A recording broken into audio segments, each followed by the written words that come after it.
Welcome to the Flat Earth Debate Uncut and After Show.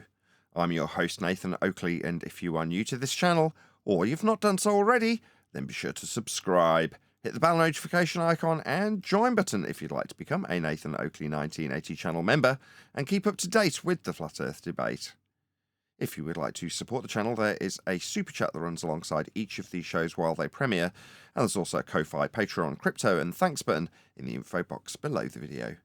Speaking of Patrons, I'm going to do a quick shout out to all of you who do support me on Patreon. So, a massive shout of thanks and appreciation to Measured Flat, Chris Wouters, Mr. Amish, Sensual Goat, Mitch Kennedy, Rod, the name's Burley, Twad Wazzle, Jason Hornsby, Christoph Fournier, Flat Earth Travolta, J Melts 24, Unimento, M, Iron 26, Endless, Goldie McKinnon, Retro Bill, Level Plain Poem, Cannabear, Michael Kahn, John Kays, Patrick Gunnels, Banter, Mel B. Styles, Harry Blade, Mobile Max 777, Rob W, Del West Watson, Unbelievable Productions, Blue Ridge Ranger, Abraham Mohammed, Skeptic 936, Life is Short, Texas Mike, David Wayne Foster, and Dank. So another massive thank you to all of you for supporting me on Patreon. Now I will hand over to whoever is in Discord and Google so you can enjoy their dulcet tones. I do believe we're in Earth Awakening's Discord server today, so enjoy that while I set up for today's live show. Yeah, don't let it take you away from still looking into, right, at all, because regards flag or not, right, it doesn't matter nations or not. We're talking about how military operated and came here and made our educational system for what it is today, right, and you're scouting, right, and getting you all programmed up to your foundation of what you think the world is. And that was military that did that because they saw a wonderful idea how things were being ran. Right, but it's like, let me give you an like example of another example besides the flag, right? The teaching system, right? You're designed, like, the way to teach somebody something is to teach them how to think and how to solve a problem, right? They do the complete opposite. It's the ABCD system, right? So they trained you to think that somebody's going to give you an answer, right? You're going to memorize it, and that's the answer. That's the genius of this system. They took away critical thinking and they replaced it with somebody's going to tell you what the answer is. You're going to memorize it and you're going to write it down. And that's the truth. That's the beauty of how they did it. Looks like they improved literacy rates and set up education for girls too. So, well, yeah, that's a side effect. Clearly, they want everybody in the clearly system, right? Clearly, they have they don't bad want to kids. leave anybody behind, Omni. No, so, they have. I mean, that's right there. That's treacherous, right? Teaching people to read.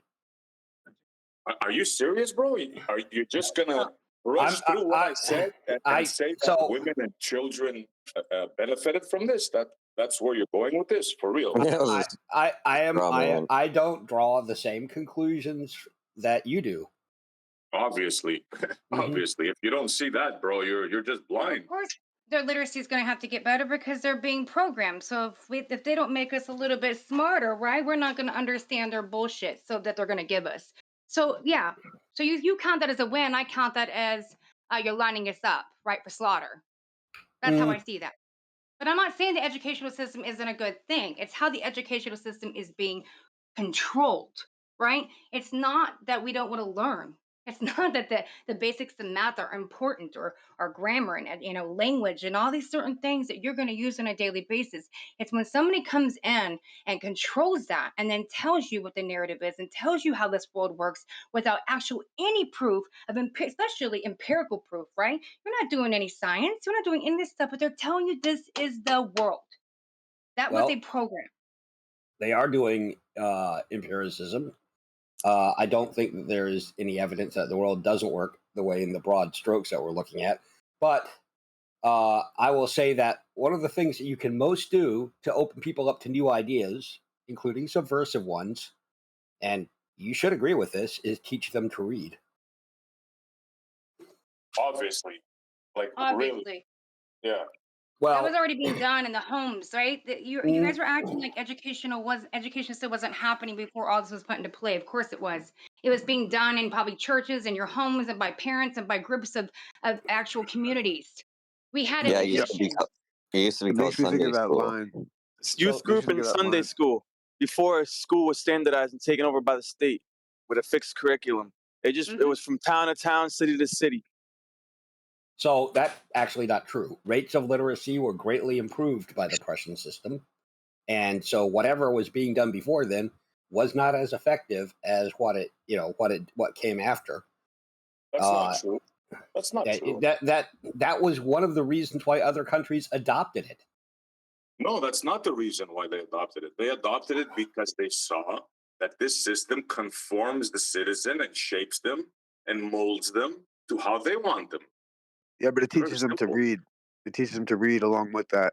The issue, or I love, maybe think of the Bible verse. The world is run by signs and symbols. Reading is so important. Let me read something here. Major drivers for improved education in Prussia since the 18th century had a background in the middle and upper middle strata of society. We were pioneered by the something German. The concept, as such, faced strong resistance both from the top, as major players in the ruling nobility feared increasing literacy among peasants, and workers would raise unrest. And from the very poor, who preferred to use children as early as possible for rural or industrial labor. So let's get this straight now. The ruling elite, according to you, Omni, saw the poor peasant children were illiterate, and they figured they had to save them. This is what you're going with? No, that's not what he said at all. Actually, that's what I said at all. I think maybe we should work on literacy. Maybe we should work on literacy here. The concept, as such, faced strong resistance from the top, as major players in the ruling nobility feared increasing literacy among peasants. So that's a game, bro. That's a con. I just explained to you what happened. It wasn't fear of illiteracy. Listen carefully. It was the fear of the soldiers turning back from battle. Do you understand that? The ruling elite could care less about what people read. Essie, how would those soldiers? Essie, how did those soldiers communicate? Over me, bro. I mean, yes, I know, because I'm gonna make a point. How did they communicate? They needed to be able to read. Yo, please don't interrupt, guys. We can't. It's my middle name, Jeremy. You're the only one interrupting, Jeremy. Dude, don't interrupt, please. SC was right in the middle of whatever his thing there. Come on, guys. Anyways, no big deal. I was mostly done. So, the thing is, the ruling elite couldn't care two dams about if your children were able to read or not. I think they do. They used to historically. Go ahead, Issa. Hold on. Issa was trying to get in after SC, obviously, guys. Go ahead, Issa. No, it's all good, brother. Carry on. I'm busy for a second. You're good. I'm listening. We gotta keep some control in here today, some sort. Historically, the ruling elite very much had a vested interest in whether you could read or not as a normal serf or person in normaldom. There was a period in time in Europe. Why was that? There was a period of time in Europe when you could be put to death for owning and reading your own Bible. Yep. That's another story. That's because the church wanted to control. That's not what I'm talking about. I'm talking about the reading. Why would the ruling class be interested in your children's education? They want your children as dumb as possible. Yes, exactly. That's what SC's saying. That's exactly what the guy was saying that you're arguing with. Yeah. No, he was saying that the ruling elite don't want you to read, right? They didn't want you to read. The complete opposite of what happened. They indeed wanted you to read for the reason of them giving you instructions for you to follow. Yep. No. It's very simple. They resisted initially educating the lower classes. Correct. Yes, they resisted initially because they didn't give a damn about you. But then when they saw that the soldiers were not fighting for their cause, then they had to change the plan. Then they had to get them in school and educate them from young. This is very simple. It's very documented. Anybody could follow it. Yeah, I would say it's not that simple. The idea is that the gentleman omnivore was just bringing to light the idea that at the time, this system, that was being used was actually teaching people how to read. Now, I think what happened is that it maybe have been taken over and then manipulated by, like, let's say, the elite for those purposes. But it doesn't change the fact that the initial system and some uniformity about making sure that people learned how to read was actually one of the biggest revolutions in the world. Just like we're in the middle of the information, now we're learning how to use how to read by studying the information available to us Yeah, because we're in the age of information now. Are we And they're forgetting trying, and where it check it out came hold on, real from, quick, though? let me finish the thought, hold on. is that now they're trying to Like, let me control that. finish. Yeah, let me finish. Me too. Wait, Isa, sorry. Go ahead, Issa. Yeah.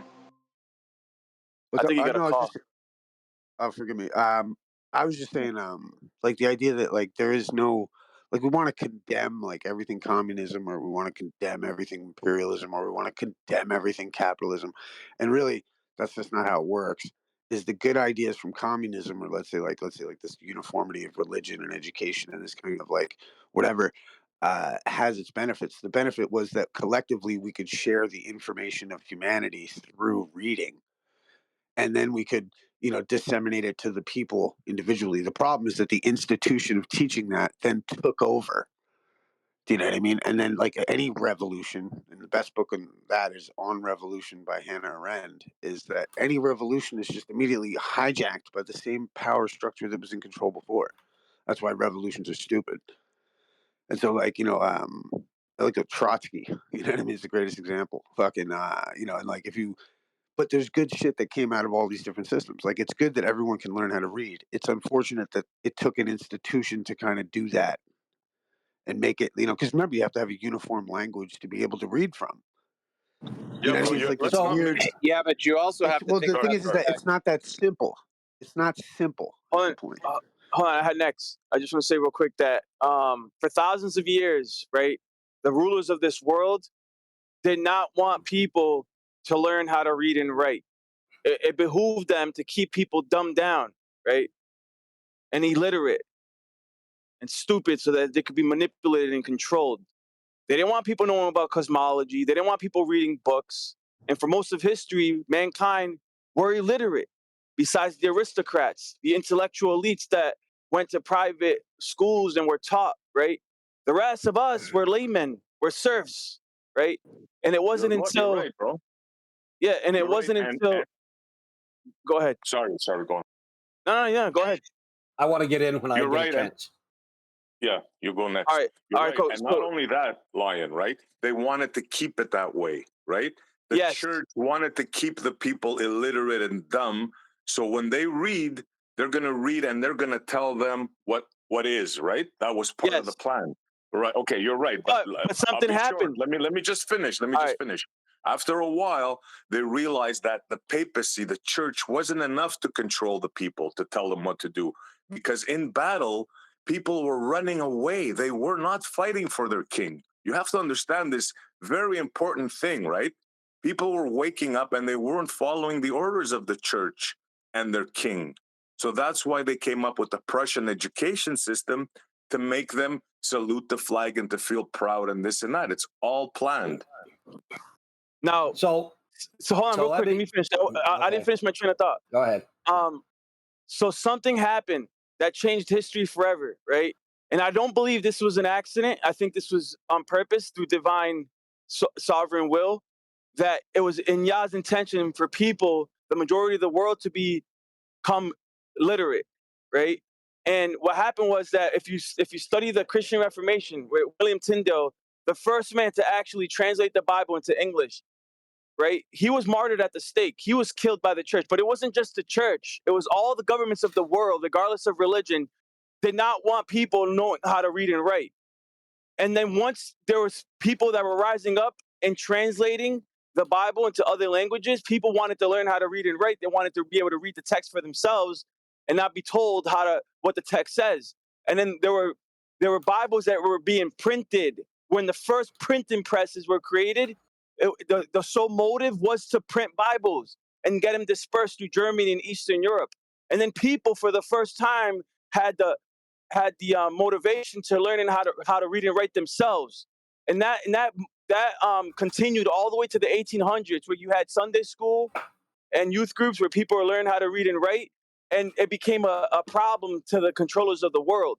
And then what SE's saying is that then they had no choice but to take over the system. Okay, so can Yes. I wait? Yeah. Okay, let me point something out here. Okay, I'm reading from Warfare History. As the Prussian High Command plotted the best course to defeat Napoleon in the upcoming campaign, a glaring weakness appeared. The Prussian Royal Army's lack of a centralized command system was of great concern. Namely, the Prussians did not have a skilled staff to coordinate the movement of men and supplies in a rapid and orderly manner designed to cope with the fast-paced operations at which armies of Napoleonic France were so adept. Further, there was no unified command and control by which to direct the Prussian army's activities. Instead, the command structure was made up of a group of discordant, elderly senior officers in constant rivalry with each other.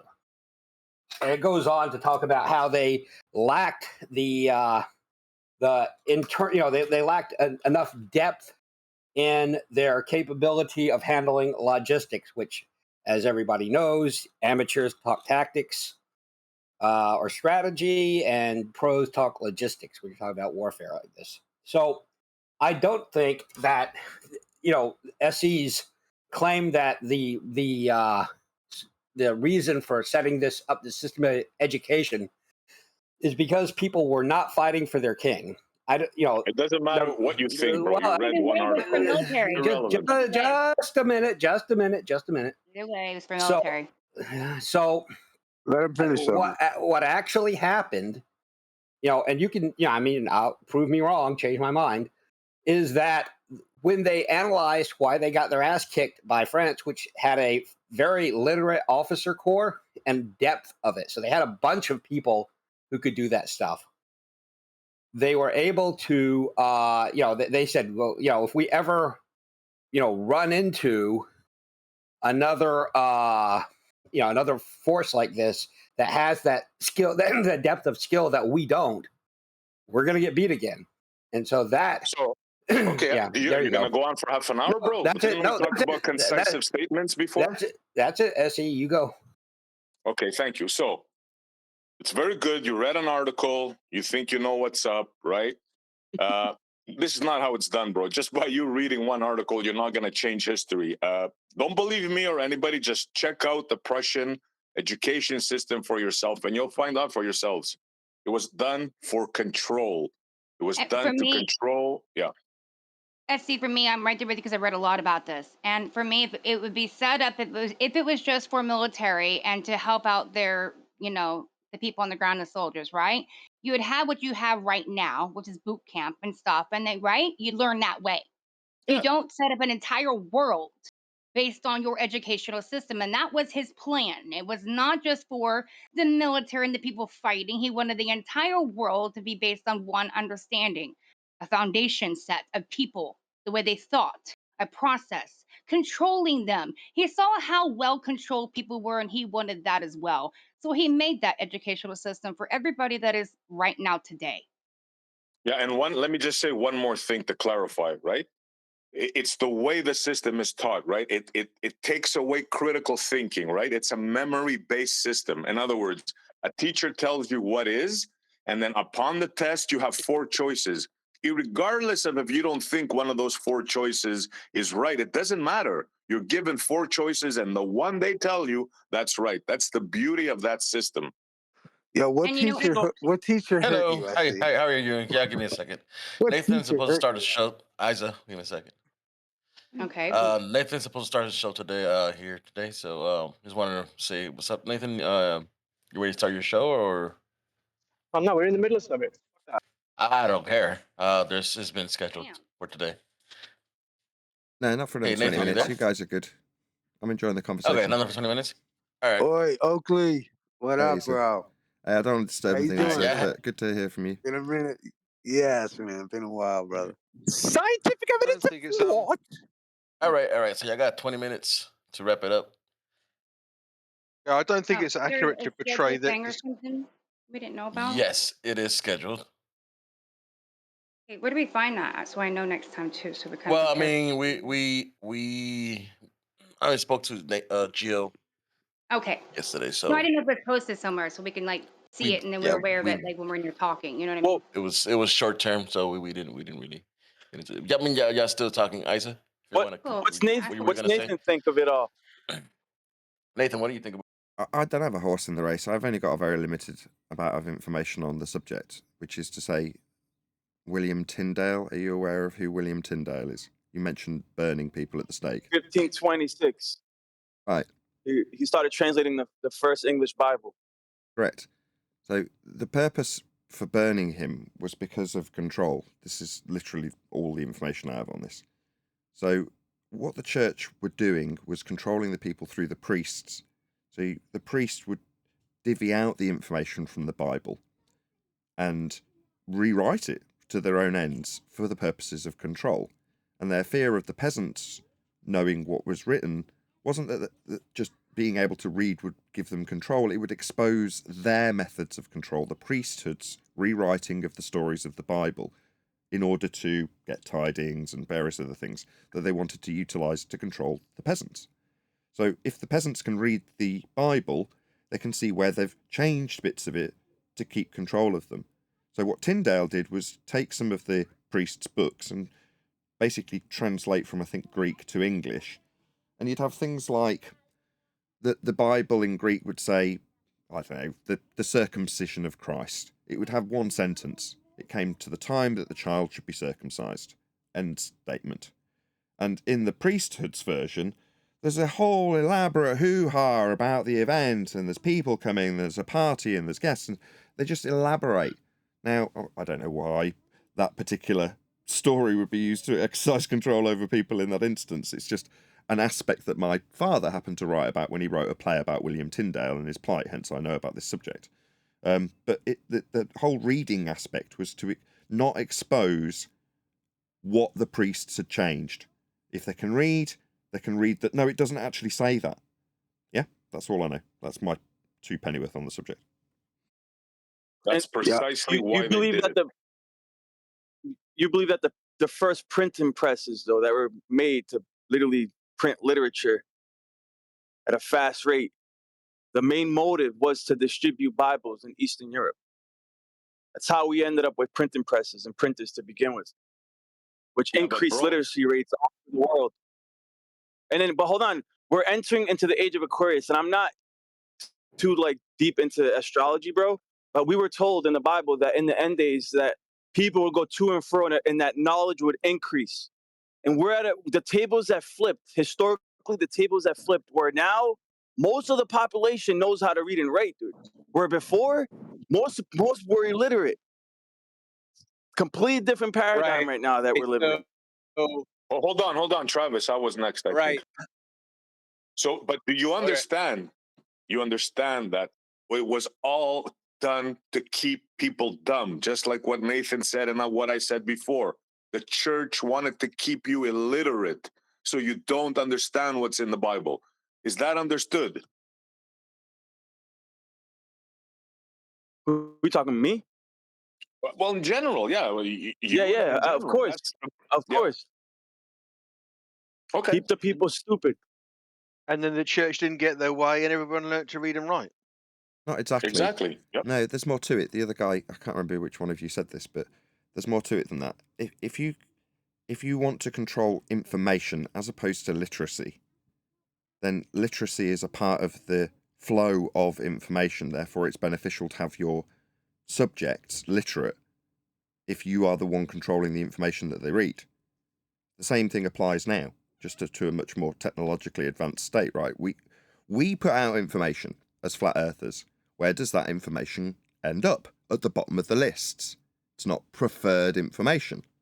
So even though it's perceived that we can have our free speech and say whatever we like, the flow of information is very much controlled by the algorithm and YouTube and Congress and all the rest of it, like TV used to be. Therefore, there's a perception that it's us putting out information, but in reality, if what you come across is Simon Dan, that is the information that the masses take in. And if that is the preferred information, it doesn't matter whether or not you're blind, or can't see the screen.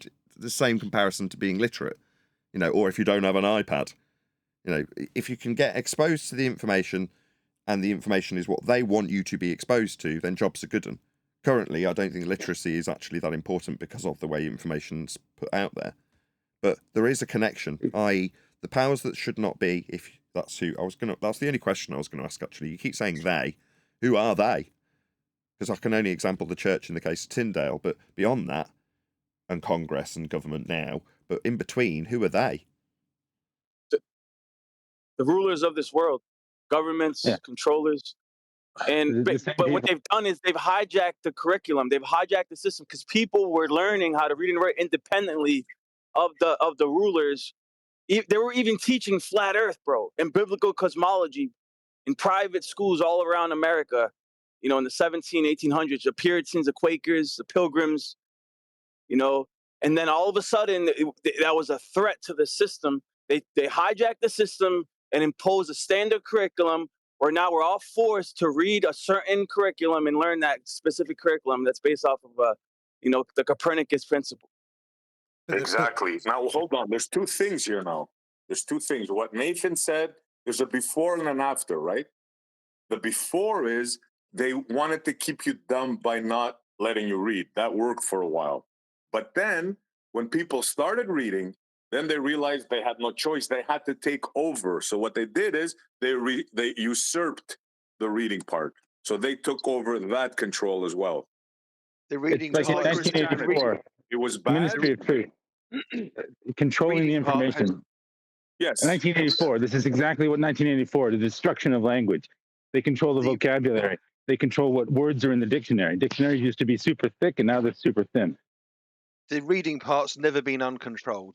They've always controlled what you get, whether it was radio, TV, or literature before all of that. Especially with the printing press. You make something popular, and back in the day when that was the only thing you had, you didn't have the internet at your fingertips to go check other sources. You had to physically walk to the Library of Alexandria, however many hundreds or thousands of miles away. No one's going to do that, so they just go with what these people say in this book or this text or whatever. There's no other way to do it. Well, that's the trouble with you lot. So, if you're going to waste your time on the auditing NASA, you might as well spend the money and build yourself your own search engine. What was that about? Not difficult. Internet search engines appear every 5 minutes. Build your own one. What you want at the top. You know that they made Google a word in the dictionary, right? You're going to compete with the people who can control the information and then control the words that are put into the information. You can build an. I hear you, but I get it. Yeah, people have, but it doesn't take off, and maybe some of it is. But you're right. Yeah, that's possible. But then the problem becomes everyone creates a search engine, so whose is right or whose is wrong, or Yeah, Hey, so just real basically, quick. they flooded the system with propaganda. Now we have a cesspool of literature that you literally have to decipher to find the truth. But that's why you had to develop logic. They need to teach logic in schools and how to critically think and all that. It is what it is. that's why they don't. Why they Just don't real teach quick. it. What was Yeah, go ahead. what was this scheduled appointment for today with Nathan? Nothing. I just run a live show. The only thing you need to know is in about 10 minutes, just please don't swear. That's all I need you to do. Just don't swear. That's it. Oh, okay. So you're gonna be simulcasting? I don't really know what that means. No, I'm just going to be live streaming. Okay, gotcha. All right. Nathan, can I ask something of you? Can you ask something of me? Go ahead. Yeah, we're going to do our best to control our guys, but you think you can do better on your end? I've had a word with my guys. Thank you.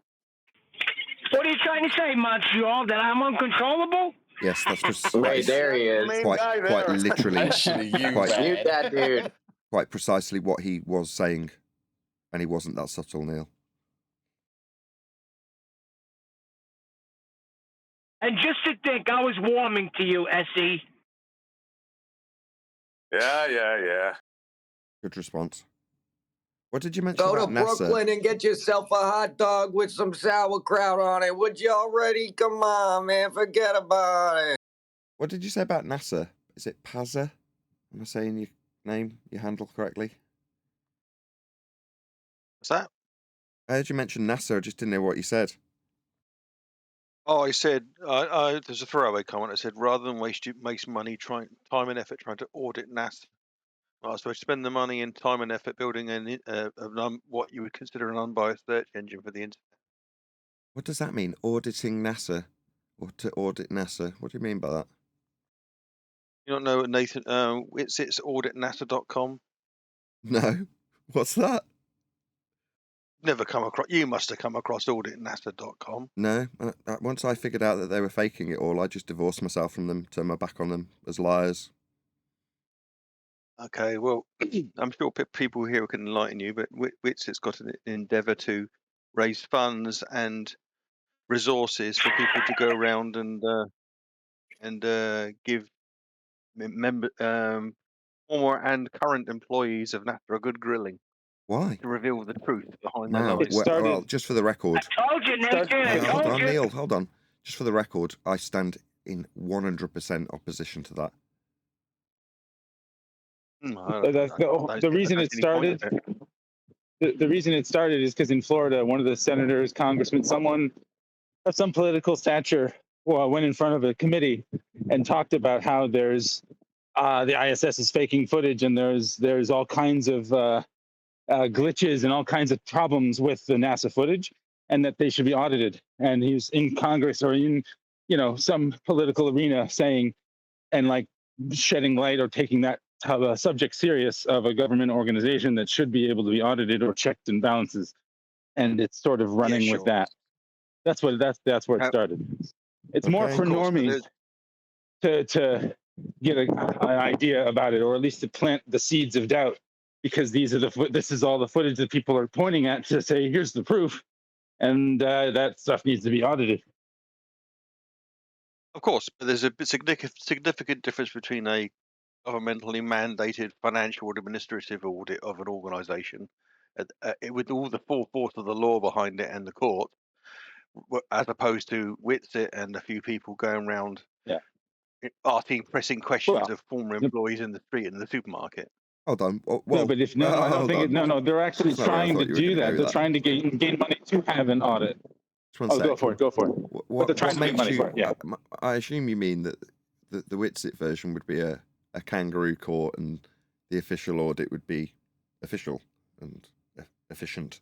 Not necessarily. I mean, I think there's if you're from the outside as a general public trying to get information out of NASA, it's going to be considerably harder than it is to shoehorn it out from the other side. That's the bit I take umbrage with. So why would you be trying to get information out of NASA? Well, if the Senate, why would the senator propose getting information out of NASA, and why Witsit? That's the question. I'm not proposing the senator, because it's part of the smoke and mirrors. Witsit, do what you like, but what I would personally do is turn my back on liars, not engage with them and ask them to justify their lies and audit their lies. They're lies. The whole point is to talk. Yeah, but people don't know that they're lies, and the whole audit or quote unquote audit, official or otherwise, is to add scrutiny to the claims that these people are making and showing how fake this footage is. That's the point. Not to actually. I mean, it's for way more normies than anyone in this room. Fair enough. I mean, I just don't agree. I don't agree. I mean, part of the reason I'm here, literally here now, is to express that, and hopefully we'll go through it on the live show in 5 or 10 minutes, 5 minutes. But we, as flat earthers, don't need to address any of this stuff. Our positive assertion is what we should move forward with. In terms of... But he's not... knocking on the door. But I hear you. My bad. Completely agree with you, but he's not. Agree with me. I hadn't finished. He wasn't. You cut him off, dude. Fuzzy, your mic's terrible, and you're cutting him off. Hold on a minute.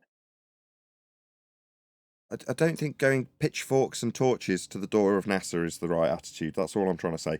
If you find out your wife is a cheating scumbag, do you go to asking questions that are awkward that she's going to tell you the truth about? What do liars do when you confront them? They lie some more. And then they lie some more, and then they lie some more. That's what liars do. So the only course of action, in my humble opinion, when you find out that they're liars, is turn your back on them. Now, maybe we'll get into this in the live show, but there's an aspect of psychopathy to the way that these entities behave. NASA as an entity, not individuals, not employees, as an entity, what they do and what they represent. Well, as a psychopathic entity, they can triangulate you with others. That is to say that your engagement with their material is almost as good as someone directly engaging with their material that may not have done had you not interacted with it to expose it. Well, you're exposing it. That's just my attitude. Many may disagree. I'm done. I think Witz's thing maybe was that the American people are paying for this, so it should be at the very least as transparent as possible. I don't know, maybe something like that. My question would be, once it's been shown to be lies, do they get the money back? I don't think so. Somehow. And also, I mean, it's like when you get liars talking, if they're going to tell more lies in the public forum, eventually it's going to be easier and easier to see those lies, because any liar has to have a great memory, and that's how they get exposed. So I don't know. There's also a thing with can you what hear me Nathan now? said. We hear you. Go on. That. No, sorry if I'm stepping on. I'm walking the dog and it's weird. Sorry if I'm. But I just the whole reason that the only way you find out if they're fake, and you get to realize that NASA's are liars, is by seeing all the fake footage. But if all that fake footage is being suppressed by the powers that be, it would be nice if someone were to audit and bring those things to light so more people could see it. I think that's all. Not to convince anyone here, but to convince the many, many thousands of millions of people out there that think that NASA is telling the truth. Let me make a point before it gets lost. Let me make a point to Nathan, very important before it gets lost. He's right about the wife thing, right? The only problem is here, we're trying to tell our friend that the wife is cheating, but the friend says, no, she's not cheating. What are you talking about? Everything is fine. That's the problem, Nathan. They don't believe that NASA's cheating on them. They have to see it. Gotta show them Earth is flat. Yeah, you can't turn your back on a liar unless you know that they're lying. And in a way to know that they're lying is to see all the fake things they do. I think that's all. Yeah, but we're telling them they're lying, and they're saying, no. In this case, in the analogy that Nathan used, the husband says, no, the wife ain't cheating. She's good. Look, she's sending rockets in space. You get it? Yeah, but it's not personal enough, like your wife or husband, like finding out. Like after a while, if someone lying to me, I'm just getting fed up with the lies. I don't even really care if it's real or fact. You were just bullshit now and you're a liar. And anything comes out of your mouth after that is a lie, whether it is truthful, right? Because you get to that point. But these people have no attachment to this. They don't feel like the lie hurts them to really look into. It's not affecting me in my daily life. They don't see the bigger picture. So they don't look into it because it's not personal. It has to go personal. Yeah, but shouldn't it be better if we just, if the world would realize the Earth is flat, then space doesn't even exist anymore? Afternoon, everyone. Hello. Got a housekeeping question it seems we need to ask as a result of the pre-show. Any evidence you can have gas pressure without the necessary antecedent of a container for the gas to press upon?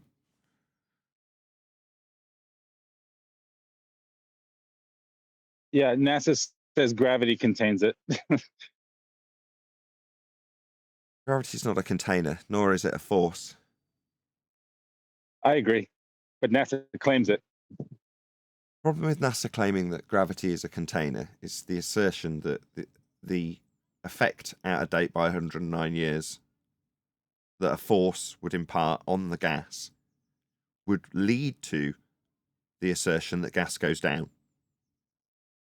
Well, gas doesn't go down.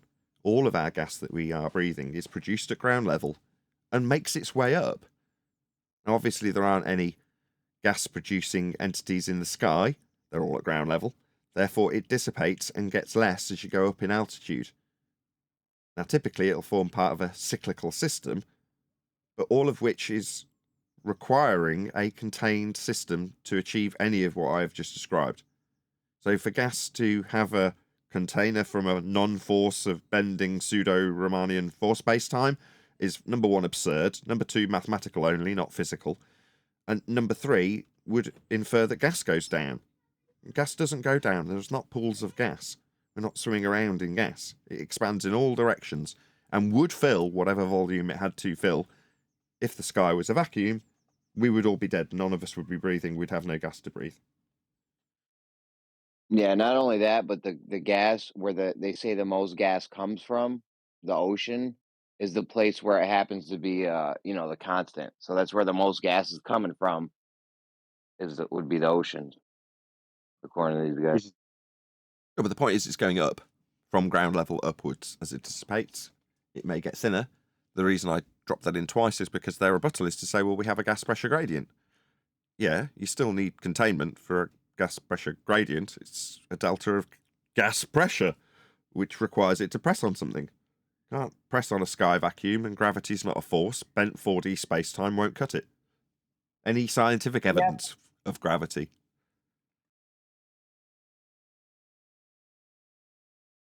That's a question. Is there any scientific evidence of that which they call gravity? Negative. Which one? Good question. Either. There's actually 4. 5 if you count quantum gravity. Which one? I'm totally against specific gravity. I don't think it should be called that. Who cares what you call it?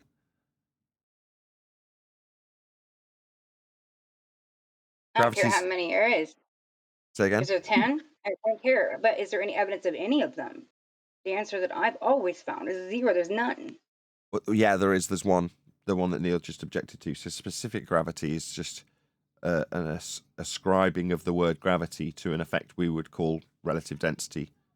Or, if you're observing something actually occur, disequilibrium described by relative density. That's what they call specific gravity. Which is real. Neil doesn't like it, though, because it's real.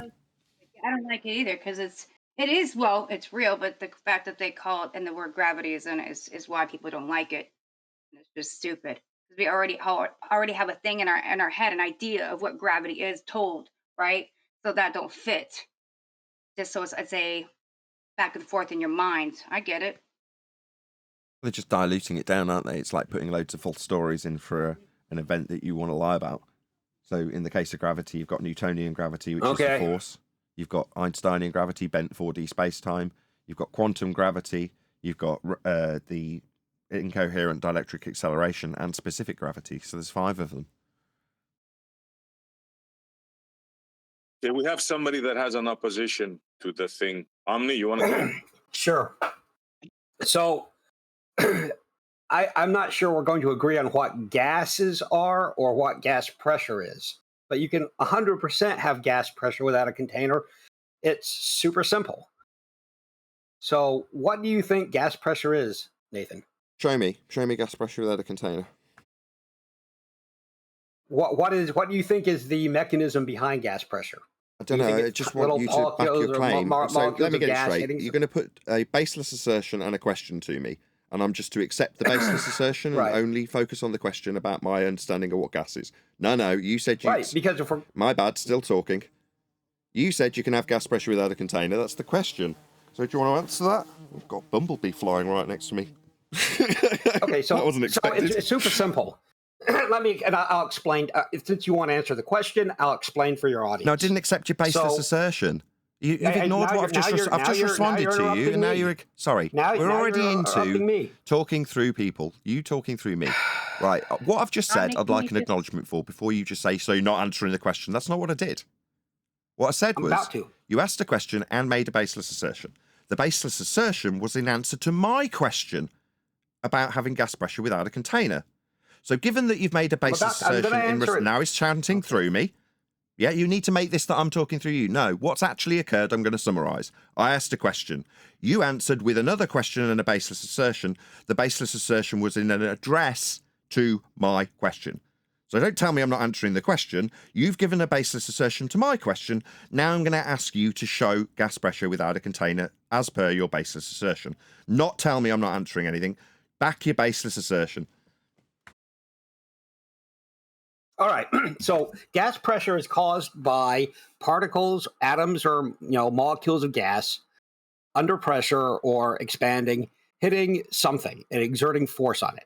So you can very easily have gas pressure without a container. It's super simple. If I have an air hose and I blow it against my hand, I have gas pressure against my hand. I'm feeling the force of that gas hitting my hand. There's no container. It doesn't have to be a container. It is simply gas pressure. That it's super simple. If I blow out on a piece of paper, there's gas pressure there. Can I address it? Container. I'm so sorry, Nathan. I heard the first time. Okay, Omni, you said it. I heard it. Can I address it? Then you go. I heard it. Yeah, your lungs are a container. The pipe is a container, and you've got gas under pressure in the first place.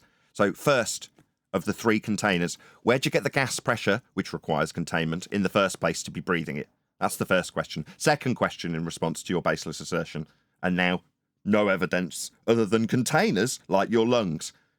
Are they a container? Yes, they absolutely are. What about the pipe you're blowing down? Is that a container? Yeah, it absolutely is. So you're going to need gas pressure to be breathing. Where'd you get that? So I have gas pressure from the ambient atmosphere around me. There's no visible container. It's an oxymoron. You claim there must be. Wait, just a second, Nathan. You claim there must be one, but you can't detect it. You can't see it. You have no evidence of it other than your belief about it. I didn't make anything. I didn't make a claim about anything. Now he's stop. Sorry, I didn't make a claim about that. Can you stop him? I didn't say that. Hold on, I didn't make a claim about anything. Oakley, hold on a second, man. We got to go one at a time, or it's going to be a shit show, right? What, with him telling me what I've... He's addressing a claim I haven't made. He said you said it's got to be something. No, I did not. All right, well, you can address it as soon as he's done. Otherwise, it's going to be a shit show, right? So, no worries. I'll let him make up stuff I haven't said, and then I'll interrupt at the end once he's finished making up a load of crap I haven't said that he needs to address about something in the sky that it needs to press on that I didn't mention the slightest, and he's just made up. You go ahead. Carry on making up crap I haven't said to attack as a straw man. Go. Nathan. Okay, I know you're going to want to interrupt. But let me explain it to you. So gas pressure is the force that gas exerts on something. True, you have to have a surface to measure the force. We all understand that. But it doesn't have to be a container. If I have two water jets and they're hitting each other, that is water pressure without a container, right? Same thing with gas. Two gas jets can be hitting each other. You'll see images of this with different colored gas, and you'll see them, mixing and expanding around each other and stuff. Once again, gas pressure, no container. Now, keep it short, Omni. Keep it short. Okay, please. Let me just finish up. Yeah. 1 second. What you want, Nathan? What you should have said is you can't have a constant environment of gas pressure without a container, which is what you believe is true, but that's not what you said. I'm sorry. Right, you haven't demonstrated gas pressure without a container. You've given lots of examples that have containers within them, so your baseless assertion failed. Meanwhile, outer space is fake. You can't press on a sky vacuum, as you asserted you've got to be pressing on something. Well, you can't press on a sky vacuum. It's an area of volume that gas can disperse into. Ergo, outer space is fake. If the sky was a vacuum, the gas we breathe at high pressure would expand into it, because it's got nothing to press on. That's what gas does. It expands in all directions into whatever volume it's got. It's a law of nature. Outer space is fake. Hence, knocking on the doors of NASA is pointless. Just debunk the area they claim they're travelling through. There is no sky vacuum. The gas would be filling it. The gas we're breathing. When I asked you, where'd you get your gas pressure in the first place, your answer was atmosphere. That's what you said. No, that's an oxymoron. Sphere-shaped air? Now, air doesn't take a sphere shape arbitrarily because of the language that you have had controlled and are now giving me back. Atmo means air. Sphere is a shape. Gases don't take sphere shapes. They take the shape of their containment. So your appeal to oxymoronic sphere-shaped air not dispersing into the volume of a sky vacuum wasn't a rebuttal either. That's all you gave me so far, to just declare by pure fiat that we can have high-pressure gas not pressing on a sky vacuum, not dispersing into it. Oxymoronic sphere-shaped air won't cut it. That was your only rebuttal. So you don't know what gas pressure is. You won't say because you Ad know hom. that if Ad you hom. actually Ad hom. one second, Nathan. Wait, Nathan. You guys Nathan, let ad homs you go ramble through on here? for quite a lot there, Nathan. Nathan, you rambled quite a lot. So I'm going to talk now. All right. Telling me what I Yourself on mute or don't something. know. I don't know. Whatever Why are it you is you starting need with what to I do. don't know? Put some duct tape over your mouth.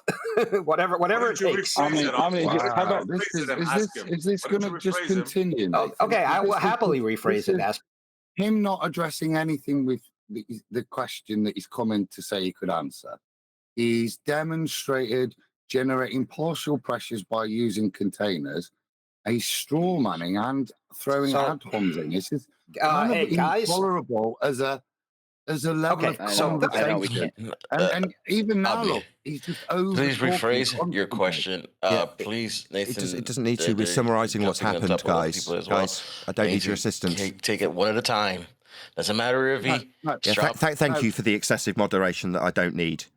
I can summarise to a live audience of about 100 people this guy not addressing us, constantly strawmanning.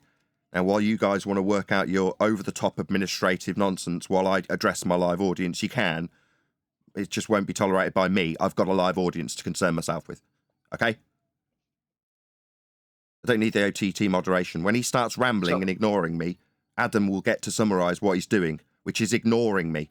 The containers is used is ignored. The sky vacuum that the gas would fill is ignored. What he's doing is ad homming me, and you, the moderation team, are allowing it. And then telling me we need to go one at a time. No. He started ad homming me after ignoring every single thing I've said to him. Now, if you don't want to step in over that, I'll start stepping on you, the moderators, and telling you you're not doing your jobs very well. It's not about one at a time. It's not about you guys modding a conversation that I'm perfectly capable of controlling myself.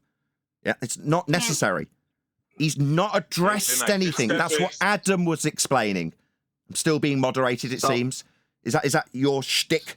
You got a bit of control to wield in this moderation faff? All right. Let me stop for a minute, please. No, I'm in charge here. I have a live audience. I will be the one telling what's what to who, not the moderation team. You're here to assist me, and if you can't do that because you've got a power trip going on, tough luck. I've still got a live audience to cater for. You and your over-the-top It's not a power trip, and your audience- as you yammer through the top of me, explaining that I've a bloody live audience to cater for. We don't need you on your power trip trying to mod me. You can either work with me or it won't work. You telling me that I'm going to have a shit show. I've been doing it for 10 years. You guys on your bloody moderation power trip. Right away and told him not to ad hom and to be concise. Don't play your... He did ad hom me. Nobody stopped. I was told that he needed to get his time to speak when he ad hom me and ignored me. So you're not doing your job as mods. Interrupted him. Oh, right. I interrupted him, stopping me from being ad hommed by a guy not addressing me. Oh, my bad that my moderating team, you, can't do their jobs and mod someone who's actually ad homming me to avoid the question he's been asked 3 times. Maybe he should be told he needs more time to talk. Maybe you should get off your high horse. We heard your complaint. I've got a show to run. SE Montreal, don't try to address and demean me in terms of what I do. I've got a live audience. Adam was summarising the situation. You guys want to take on board some power trip about modding. Adam still hasn't had an opportunity to actually be heard the summary of the debate that took place. We've just got you 3 moderators all deciding that you need to mod. My God, guys, shut up. Blabbering. Let's move on with Adam. I don't need you to tell me to move on. I'm running a show, SC Montreal. Don't you get it? Adam. No, you're not going to run the show like this. Oh, my You're God. We cannot function in this server. We can't run a live show from here. Adam, I'm going to hand the mic over to you. I'll have to close the Discord line. They literally will not be kept under control by me. They won't allow it. Yeah. You to do what you're doing. No, he won't allow it, Adam. He needs to be in charge. I am running a show, SC Montreal. Now, you don't have to like the fact that you're no longer 100% in charge of this Discord server because I'm here. If you don't like it, I can't come here. You have to step back. So don't come. No, don't come then. No one asked you to come. All right. So I'm being told by the mod team that I am genuinely not welcome here. It's not awkward enough as it is. SE Montreal's power trip takes precedent over about 100 people watching live, does it, SE Montreal? You're but one man. So Nathan. Sorry, am I going to be told that it was acceptable that he started ad homing me after ignoring me? Because that's all the issue is here. No one said it was acceptable. I was told he needed more Yeah, time to do it. The mods kind of are a little over After, much it was all after that. He's still in the middle of ad homing me, and he Oakley, take over, man. successfully, thanks to you, the moderation team in this server, subverted the point that Adam was just in the middle of summarising when you all decided to take a power trip. Because you're all very important mods. Know your bloody places. If you can't assist me, SC Montreal, I just can't be here. I will have to bugger off. Because you can't can it. Yeah? Take a step back, nose in charge, that's me. If you can't deal with that, then I can't be here. Because you're all so bloody belligerent as a mod team. What's wrong with you? Yeah, Oakley, chill. Oakley, just chill. Run the show, my brother. Yeah, thanks, Issa. Go ahead, Adam. Yeah, brother. Right. So the reason I interjected was it certainly from this side. I'd like to have a conversation. That wasn't a conversation. Whoever came in to answer the question of how you can have gas pressure without a container didn't do so. They went on to demonstrate how you would require containers just to generate differential partial pressures for a very short amount of time to pass that off as. But the point of me interjecting was a request to the mod team to, it's very frustrating if every time this guy's going to be allowed to not address the point, he is allowed to start with ad hom and straw mans. And we do need to be able to stop that in the butt the second it started like that. And particularly when it started with ad hom, I would request the moderation team to deal with that instantly. So that's what I'm half a flat Earth, man. If we want to do back and forth, I'm so super happy to do it. And what I tried to do at the beginning was understand, Obni, that starting with an ad hom is not helping your point. Okay,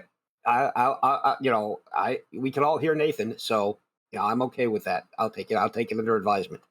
So the question, is not taken under advisement. Go. If you do not adhere to the TOS, we're definitely going to mute you and disconnect you, time you out. You understand? Yep, that's fine. Right. So the question that was on the table before he had the discussion of there was a question on the table. There was a question on the table. Let him rephrase the question. Yeah, so you can understand what you're. Yeah, let's just rephrase the question as I put it to you, and you completely ignored it. That doesn't mean you get to take charge of the questioning process if you've ignored everything I've said and started telling me what I don't understand. Now, I do understand what gas pressure is, and I understand it requires something to press on, and you seem to have illustrated that with your own words also. So I asked, given all your examples had several containers in them, where did you get the gas pressure from in the first place? How did we achieve that 14.7 psi for you to start with it? Where did that achieve pressure was my question, along with two others that we'll get to maybe, if you even address this. Where'd you get the gas pressure from in the first place? So what we've done here is we've moved away from gas pressure without a container, which we can clearly have because anytime gas is exerting pressure on a surface, that is, in fact, gas pressure. So what he wants to talk about is either where all of the gas came from, and I think God created the universe and all the gas. So, if you're trying to figure out where that came from, I think that's the answer that I've got for you. The question then goes to topics like gas laws, right? And whether or not these gas laws are backing up what Oakley is saying. And the reason why I think we're, not seeing eye to eye over this is because what the position that Nathan is taking is that there must be a, container around the Earth to maintain a constant gas pressure. However, it turns out that A, not only can't he detect it, but also B, he can't even demonstrate that because the gas laws in question don't actually require containment. They're talking about gas against a surface, which a gas jet will give you. When the gas comes out of that jet, it is not in a container. Yeah. It is not contained, and it is absolutely, exerting pressure. Same with a sailboat. That would be why the gas pressure isn't maintained. It doesn't stay. It doesn't come out the back of the jet and stay at that pressure, does it? It finds an equilibrium. So is it? Yes, that's a good within question. He's addressing you. So once again, the question on the table was, can you demonstrate gas pressure without containment? You've just gone on to just cite multiple things where there is gas pressure and you're changing the already established gas pressure. So I'll ask the question again. Can you demonstrate gas pressure without containment? Not do a burden of reversal, but can you answer the question by demonstrating gas pressure without containment? I'm blowing on my microphone right now. Did you hear that? That Okay, was can your I, demonstration Adam, of stop gas a second. pressure without Okay, thank a you, container. guys. There guys, isn't a container, and can I of respond course to you're it? going to interrupt me because you can't actually address the topic. You just said all those just gas said, I'm laws that you blowing like on to my cite microphone is right now. all of those So gas I laws that you assume like to that's all- cite. He's not allowing Adam all to talk about respond. gas pressure. He's not allowing Adam to Look, respond. Look, you can interrupt me. Yeah, Thank Adam you. can't respond because he's in the middle of talking. Did you guys hear him or no? Yeah, he, he answered by blowing on his microphone. Hold on, Adam. I'd already addressed this with lungs. Did you all hear me talking about lungs being a form of containment? Then My lungs were not and now on I'm being microphone, interrupted. Nathan. Now maybe it's because I'm being interrupted. Yeah, I've already addressed this repetition. I've defeated it. He just ignored it. I mean, it's not like the mods completely let that fly them by or anything, but nevertheless, do we all recall, I'm slowing down my speech patter, the word lungs from me, completely ignored by him, and now he's repeated it, and Adam stepped on him because he's not addressed that which has already been dealt with. It's called rinsing and repeating. Rinse out the rebuttal and just put more shampoo in. Say the same thing. No, lungs would be a form of container. I've already addressed that and followed it up by asking, where did you get the gas pressure to fill your lungs? Another container. He hasn't addressed that either. Where did you get the gas pressure in the first place? So far, one rebuttal. Again, I addressed it. He didn't respond to it. Atmosphere, he said. No, that's an oxymoron, I said. Remember when I addressed his points and he hasn't come back at the rebuttals? He's repeating the first claim and crying foul when Adam stops him. Yeah, he's losing badly and he thinks that his hand wave subversions are going to work. He's rumpusing through the repetitions of that which we've already addressed and he hasn't acknowledged is going to work by him crying foul. Oh, he's talking through me. Yeah, we've already addressed it and you've ignored it. That's what we're trying to say as you repeat it, having not addressed the rebuttal to it. That's what's happening. Yeah, Oakley. You could agree though he's just being pedantic in the sense they're trying to say they got gas pressure without What's omnivores done? Easy, your mic went out. No, Your no, mic what went out. He said. I was just saying, it's I mean, Oakley. What omnivores now Globers are done? looping No, us. can I just explain what's happened? Can you hear me? I can. Oakley, I you can hear me? explain that omnivores now gone and All right, server so deafen rather than listen. He didn't listen to any of that. Other than his subversion, it's only subvert, rinse and repeat or nothing. So if he's going to be controlled by you, the mod team, he puts his fingers in his ears and goes on server deafen so he doesn't have to listen to the illustration of his failure. He's a troll. Yeah, the Globers are looping us in circles, and hold on, guys. The Globers are looping us in circles using fallacies and deflecting the question, not answering questions. Is this your first day in flat Earth, or what's up? Well, my point was, okay, I asked him the question politely and succinctly, and his instant response was, I'm blowing on my mic. That's why I interrupted straight away. That was his rebuttal. Yeah. Or he was asking me to ignore something we'd addressed previously. Yeah. And rebutted back to him. I can't let him carry on and start the sentence like that. And for me to accept that him blowing on the mic is an evidence of gas pressure without a container. You have to stop there and point out that he is using a container to do the exact thing that he's demonstrating is gas pressure without a container. There's no point going past his first statement because it of itself demonstrates my point. I understand that, but Hey, I'm betting I mean, Esau. perspective. I'm betting I'm in the Esau middle. has some. We can I cry, is understand. this my first day in flat Earth? No, it's not. That's why I won't let somebody straw man and rinse and repeat something that has already been addressed, and he's had to concede. Yeah, we understand that, but Then just we don't after need he the sarcasm. finished. Then Well, you need to address No, it after he finished speaking. We Yeah, understand the okay. several rules, and we spoke about that. Okay, gotcha. I already got very cross about this, the Bookfin. We can potentially focus purely on the moderation. That would be really interesting for my live audience. Or the debating points that he's subverting and hand waving past. Again, we could just focus on whether he's had enough time. But given that that's a very specific moderation purpose that you fulfill, and therefore it would be your fulfillment of your purposes in moderation that would be coming to the forefront rather than the actual debate. I mean, we could do one or the other. It'll just get me really cross, especially when it's not our first day in this subject. It's not about that, Nathan.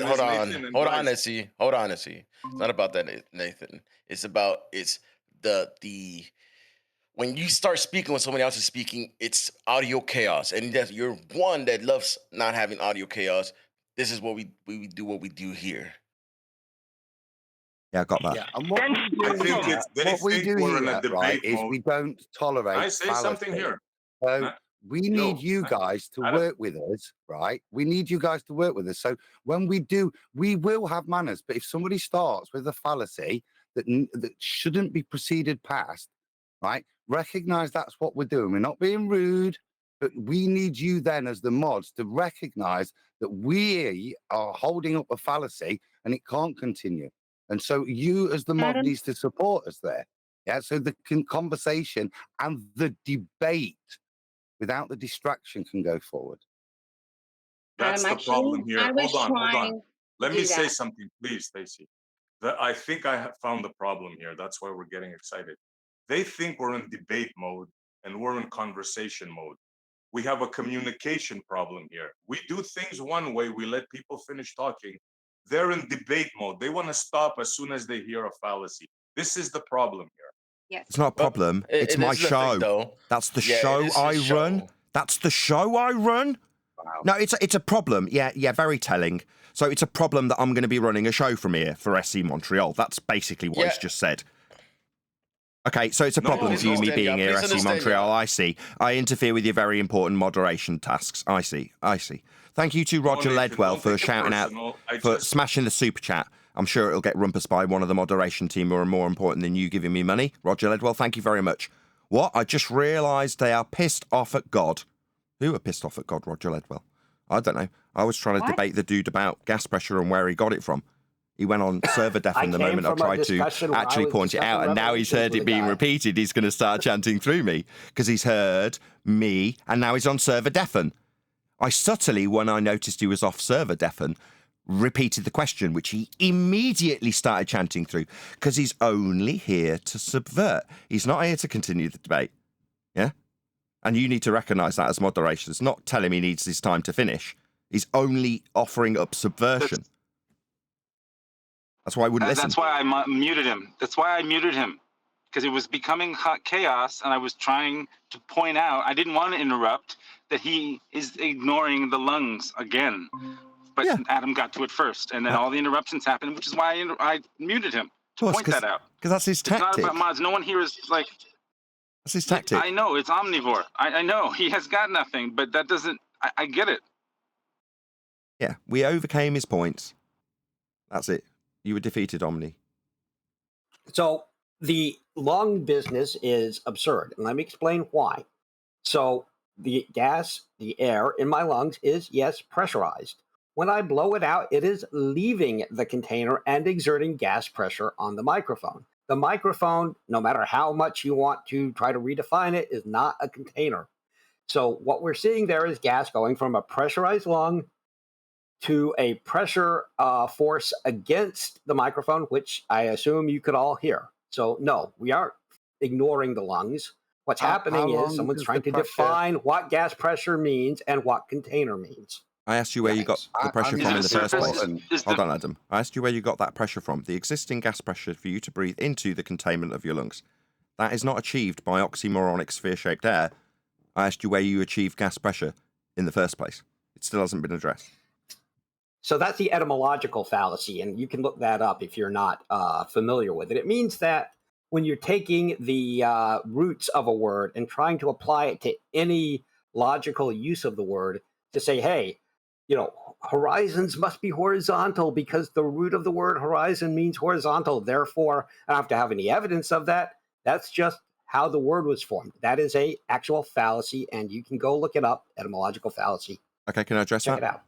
Yeah, it's not an etymological fallacy. An etymological fallacy would be to take the former root meaning of the word in place of the existent current meaning.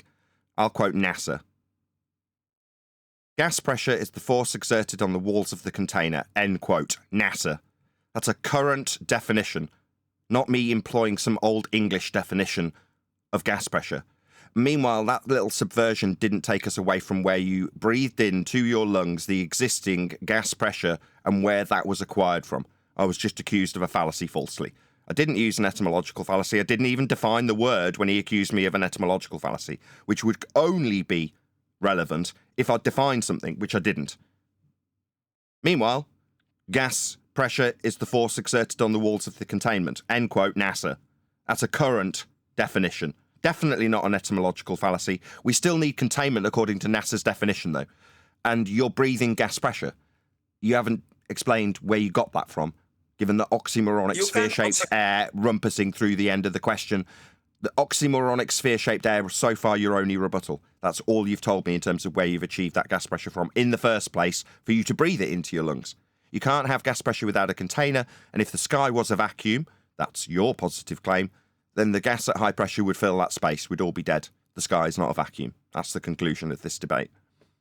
Shout out to Roger Ledwell. So I'm reading from God, the creator of the containment system. Maybe God, the creator of the containment system. God, the creator of everything. 1,000 miles an hour or 66,000 miles an hour gas pressure and gradient, says Unitox Femu. Thanks for the super chat. Really appreciate all the support. You can do the same thing that you did with your mouth, blowing the wind from your lungs to the mic with just a soda can. Open a soda can next to the mic, and it will do the same sound. So that's absolutely just gas rushing from the container to seek its equilibrium. That's what we are telling you. So that gas escaping the can, or that gas that you blow with your mouth, will never just stay there with that same pressure. Which will just Necros. Let him respond now. Necros. Let him respond. Right. Okay. So a couple things. So first off, the etymological fallacy that was committed was atmosphere, not gas pressure. Atmosphere, which we heard him, apply to the root of it, the sphere part of it. But so you can go look that up. So secondly, the NASA thing. I'm reading from NASA about gas pressure. And it says molecular definition of gas pressure. From kinetic theory of gases, gas is composed of a large number of molecules that are very small relative to the distance between molecules. The molecules of gas are in constant random motion and frequently collide with each other and with walls of any container. The molecules possess physical properties of mass, momentum, and energy. The momentum, as gas molecules collide with the walls of a container, they are shown left in the figure, they impart momentum. So what we're seeing here is the force exerted by gas molecules. On the container. That force is exerted by me blowing on something, whether or not it fits your definition of a container. Now, what you would like to have said is, I don't think you can have constant gas pressure without a container. No, I didn't say that. That's also not That's not what I want to say either. Please, can you stop putting words in my mouth? I don't need him to continue. He's just making stuff up I haven't said. I don't think I need to be told what I think I want to say by this guy. I don't need that. Yeah, I'm not telling him what I think he needs to be saying and what he thinks he might have been actually saying. I'm not doing that. Yeah? And the etymological fallacy of atmosphere, what oxymoronic sphere-shaped air, that's what atmo is, that's what air is. Atmosphere is sphere-shaped air. Without containment in your oxymoronic sphere-shaped air world where gas doesn't fill volumes of space. Without containment. NASA's citation that you just read out made it explicitly clear that it needs containment. It was part of the definition he read out. I asked him where the gas he breathed into his lungs achieved pressure in the first place, given that by citation that he's given, it would need containment. And there isn't any if the sky's a vacuum. Debunking the sky vacuum, because gas requires containment to press on to be at pressure, for him to be breathing it. Still hasn't answered my question. I've concluded once, I don't know why we're still debating it. I've already concluded. The sky is not a vacuum. If the sky was a vacuum, the gas we breathe would fill the space.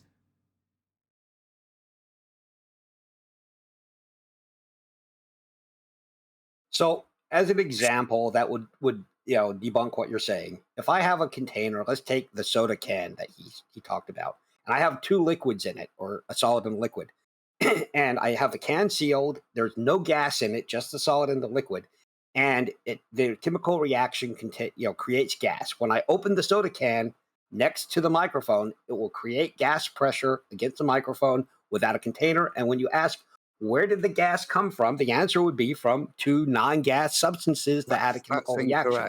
So the answer is no. You don't have to have a container to have before gas you pressure. conclude, someone's challenging you as being incorrect. So we'd rather not have the... Sorry, can you stop? We heard the stop. So stop.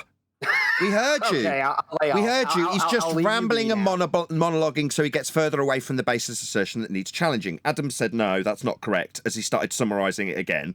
We heard it. Now you're going to have it challenged. What's wrong? What's wrong with you? Go ahead, Adam.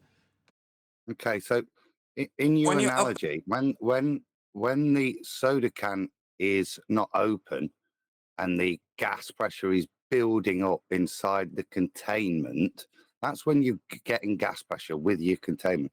The second you release it, all you've got is entropy taking place. Yeah. And you're just getting a very partial gas pressure differential for a very short amount of time. You've not, at the point you open the gas, created gas pressure without a containment. You've created equilibrium at that point, and that will take a small amount of time to play out. But when you created the gas pressure with your chemical reaction, you did it under containment. That's the only time you had the gas pressure. The second you open the container, the gas pressure you've created dissipates, equalizes. Into the existing gas pressure, I'm asking you where you'd attain it from. You haven't given us in 5 attempts any response other than atmosphere. If the sky was a vacuum, gas would fill it. That's what gas does. It expands into volumes. PV equals nRT. We're talking about laws of nature and how gas behaves. The sky is not a vacuum. It's the end of the discussion. All his demonstrations are in existing gas pressure. Yeah, I don't precisely. get why people are not getting it. Precisely. He's already appealing to how gas will behave when it's dispersing into existing gas pressure. Where'd you get the existing gas pressure if the sky's a vacuum? You don't. We'd all be dead. Shout out to Roger Ledwell. Lungs are definitely well designed to contain, I think he means. Thank God they are working, or thank God his are working. Yeah, thank you for the super chat.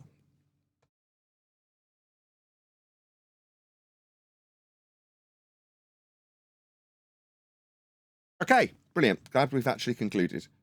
So, in spite of the positive claim that we had to defend in this regard, in the case of NASA, travelling to the moon, all of their lies that we should just be turning our backs on, personally, I think that should be reactive, as it has been just now. Yeah, if someone makes a claim, you can defend it, as we've just done. But we as flat earthers can assert the positive assertion that ESA has been asserting for 8 years.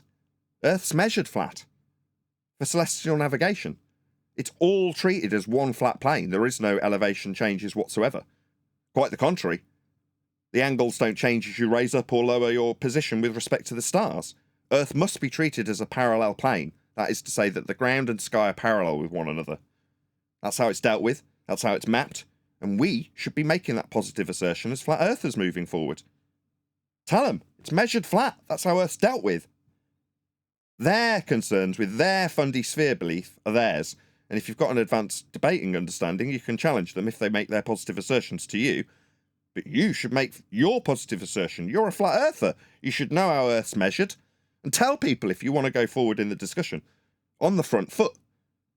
Spear in hand, Earth's measured flat for you and for me. For your globe faith also. So your claim that Earth is measured flat is simply flat out false. There's no such measurement. You haven't made it, and you can't demonstrate it. Polaris is measured by way of flat Earth elevation angle measurements to it to lay out the latitude grid we use in all mapping. That is a flat Earth measurement of the world that gives us our maps. It also gives us the globe. I haven't finished talking, obviously triggering a fundy. It also gives globe believers their globe, the latitude system measured flat with flat angles to Polaris for systems of concentric circles working their way out from a centralized position below Polaris. That's a flat Earth measurement required to create a globe faith. Incorrect. Yeah, that's just gibberish. There's no such thing as flat angles. Angles are taken from a horizontal at your position to an elevation above the horizontal. Do you have a citation for that? Above the horizontal? The horizontal would be a flat horizontal line then. Not gibberish at all then. Confirmed by you. A horizontal is perpendicular to your vertical at your point. You don't have any of those things on a ball Earth. You only have those on a flat plane. Verticals exist on a globe Earth. No. Every single position is out. Yes, they do. Excuse me. I don't need you to parrot, yes, they do, through the top of my rebutting your garbage. No. All directions are out on a sphere. Yeah, those are up and down. verticals. It's a second attempt from a fundy. Just mute her. Yeah, I'm talking, son. Yeah? No. There is no up and down on a sphere. It's all out or in. There is no perpendicular to 90. There is no horizontal and vertical. You don't have those things on a sphere. You require a flat Earth to measure to get them. Furthermore, she didn't cite it, so I will. Altitude angle, sometimes referred to as solar elevation angle, describes how the sun appears in the sky. The angle is measured between an imaginary line between the observer and the sun and the horizontal plane the observer is standing on. End quote. Sustainable by design. Altitude angle, by definition, in requirement of a flat Earth to measure. Absolutely. Latitude is, I'm making a conclusion. Absolutely, without question, contrary to this clown telling me that I'm wrong, I'm not. Latitude is, without question, a flat Earth measurement required to make maps, and furthermore required to make a globe for you guys to believe in. That's right, false. But don't hold on, Brenda. Incorrect. Brenda, hold on. Hold on, Rob. Don't call names, please, guys. Okay, yeah, that's false. The longitude system is a spherical coordinate system. It is not a flat coordinate system. It is a spherical coordinate system. And your method of taking your claim that on a globe, right, there is no vertical is simply false. Every ray from the center of the Earth is a vertical ray. Rays don't exist. They only exist in programming. There is no from the center of Earth. There is no from Brenda. There is no from the center of Earth. Nobody's doing anything from the center of Earth, and rays aren't real. Says who? Are verticals parallel, Brenda? No. No. So each vertical will have its own horizontal. Therefore, no horizontals are commensurate. So what? Is that correct? Every vertical on the globe Earth, right, radiates in from the center of the Earth and goes in all directions, right? And horizontal is perpendicular to each and every ray, every vertical. But no horizontals, therefore, are commensurate with each other. Correct. Can I ask Nathan Oakley and his friends? Adam's just in the middle of something with Brenda. Do you want to make your conclusion then, Adam? Well, Brenda's just confirmed that none of her horizontals are commensurate with each other. Yeah. So what? So Well, in which case then, how can you get flat Earth elevation angles to Polaris, Brenda? You can't do that. And the way in which latitude is derived is through straight line distances, statute miles, yeah, which all have parallel verticals. It's how it's defined. Yeah, that's false. They're from nautical miles. Sorry, do we need Brenda to chant through the demolition of her argument by Adam? Is that what we need here? Shout out to Uncle Ben. Adam, I'll let you summarise after I've read this out. Do we really need to engage with this professional time waster? Well, I don't know. It's not my server. That's I'm down just to the giving mods. you the facts. Adam's concluding. You chanted through him, Brenda. Go ahead, Adam. Feel free to try again with hopefully without Brenda's interruption. You just confirmed that in your viewpoint, there are no parallel horizontals. Therefore, opposing the definition of latitude. Yeah. But as Nathan succinctly said at the beginning, for you to build your ball, you have to, first of all, take flat Earth elevation angles to Polaris, yeah, to get your latitude system. You can then use that and strap it onto a ball, but you do have to at least recognize that that initial grid system is built by flat Earth elevation angles and placed on the ground with statute horizontal miles. No, that's false. They're nautical miles, not statute miles. No, Brenda. We're talking about You're latitude. just wrong. You're just wrong. Look, no, you're wrong. We're talking about the latitude. We use statute mile for the latitude grid system. Yeah, lat long is based on nautical about miles. celestial navigation. But now where she's we talking would about use longitude to the nautical top miles. of you. She's just wrong. She clearly doesn't know what she's talking about, and now she's segued onto the longitude system. It's fine. Statute I was miles. You said no. Immediately demonstrated to be ignorant. Yeah. Do we need to continue talking to this person? She doesn't know what she's talking about. It's irritating. I know it is. Yeah. So every vertical from on Earth, right? There's an infinite number of verticals. Why are we having this from her? Earth. Each one has an infinite number of. Shout out to if you've FE got an Patriot. Says space logic says that your lungs are stronger than the vacuum of supposed space as you drink a soda with a straw from a can. Says FE Patriot for $50. Thank you very much for the super chat. Really appreciate it. There's also another super chat from Uncle Ben. If I can just scroll up and get to that. And Roger Ledwell, sorry. Lungs are definitely a well-designed container. Thank God for his are working. Oh, I just missed a couple of super chats. Thank you. Sorry, I missed it. Mr. Nathan Oakley, can I ask a question? I just want to ask one question. I'll take off. Sure. Only got one this morning. I don't have a big thing. Just one question. It's Rob, right? Go ahead. And that question, yes, sir, Mr. Nathan Oakley. That question being, I have a question. Are you the leading authority in the flat Earth movement? I mean, would you consider yourself one of the leading? No. That's a stupid question. If that's a question, who do you think is the leading flat Earth figure? Or are you saying, just do you think I am? No, I'm definitely not, and I don't consider myself to be. Yeah, but I mean, you are an authority in the flat Earth movement, though, right? That's You a garner different. some That's kind a of- different question. An authority, absolutely yes. Oh, okay. Well, sorry, I can't talk to you. I don't appeal to authority. That's a good one, Rob. I'll give you credit for that. Okay, no, that's fair enough. Yeah, point, I know right? it's a good one. I that's got a really tons of good point, ones for Rob. you guys. I'm about to agree with you. There's a misapprehension about a certain fallacy called the appeal to authority fallacy, right? You ever seen Billy Madison when he's in the class with the teacher, telling him that the crocodile's angry because it's got all those teeth and no toothbrush? Remember that? Well, when the teacher asks him where he got the information from, he says, "Mama told me." That is an appeal to authority fallacy. Mama is his authority. She's in charge, right?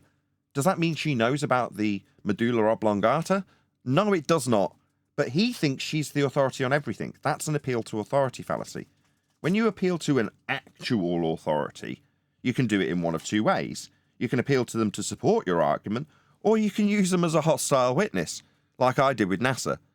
But that's not an appeal to authority fallacy. I appealed to NASA for their definition of gas pressure requiring containment, debunking outer space because it doesn't have gas pressure with containment. You've just got an area of volume rockets go through, but gas doesn't. debunking their claim with them as a hostile witness, as an authority, in the correct formatting. To say that Mama says we need containment would be an appeal to authority fallacy. So to say I don't listen to you simply because you're authority would be a crazy notion. If someone's an authority, look up the definition of what an authority is, and then say, I don't want to appeal to that person with the understanding and knowledge and expertise. Why would I appeal to that? Okay, then. Good for you, son, on your way. You don't like people once they've established themselves as an authority. You don't like appealing to them. No, that's fine. Okay. Okay, so, I mean, I don't see it that way. I think that you would be more like Mama, and NASA would be the crocodile. What have I used as what have I used? Okay, no, that's fine. No, that's fine. That's a perfect analogy. Absolutely correct. Do I have any credibility or credentials when it comes to the area of volume above our head you perceive to be a sky vacuum? No. The NASA? Oh, absolutely. They've got all the credibility in the world, haven't they? They're the authority on the matter. It's just that I don't use my word to challenge NASA's word. I use a law of nature. So it really matters not what I am or what I represent or how credible I am, or even if I'm a proven convicted killer. It wouldn't make the slightest bit of difference when I cite the second law of thermodynamics. That's a law of nature. Me and what I am is irrelevant. But typically, somebody who's got a poor argument or response to a point that I put forward as an argument would attack me, the individual, on whether or not I'm on authority, therefore whether or not I should be trusted. It's not about trust. When it comes to measurements of Earth with Polaris and latitude, those are matter of fact. When it comes to the law of nature that describes that which occurs always, that would be gas expansion into volumes. It doesn't matter what I am. That's the law of nature. That's the way we measure Earth. It's flat and space is fake. I thank you. Good so question. What credentials and measurements have you actually done then? Right, when I point out that it's irrelevant what I have done as an individual when it's a matter of fact that Polaris is a flat Earth measurement, you ask me what I've done. Basically a lack of comprehension for the literally a lack of comprehension for the last 25 seconds of things that were said. Okay. No, you said we have measurements. What have you measured? What have you measured? I've measured loads of things. A Polaris measurement for a navigator, on the other hand, would be a flat Earth measurement along a flat. And now I'm getting rumpus, it seems. He asked me a question. I answered. Now I'm expanding on my answer, but he doesn't want to tolerate it. Clearly, my answers disturb him. I've measured plenty of things. Navigators measuring Polaris would measure a flat Earth with the angle along a flat baseline to the ground position along the ground with respect to latitude. Something I've gone over with this very specific gentleman about 15 times. Nevertheless, some things are very difficult to get if you are on that vibe of struggling to get things you've been told 15 times. I wouldn't want to insult the man. No, you haven't done it though, have you? That's the thing. You haven't. Yeah, so it's about me.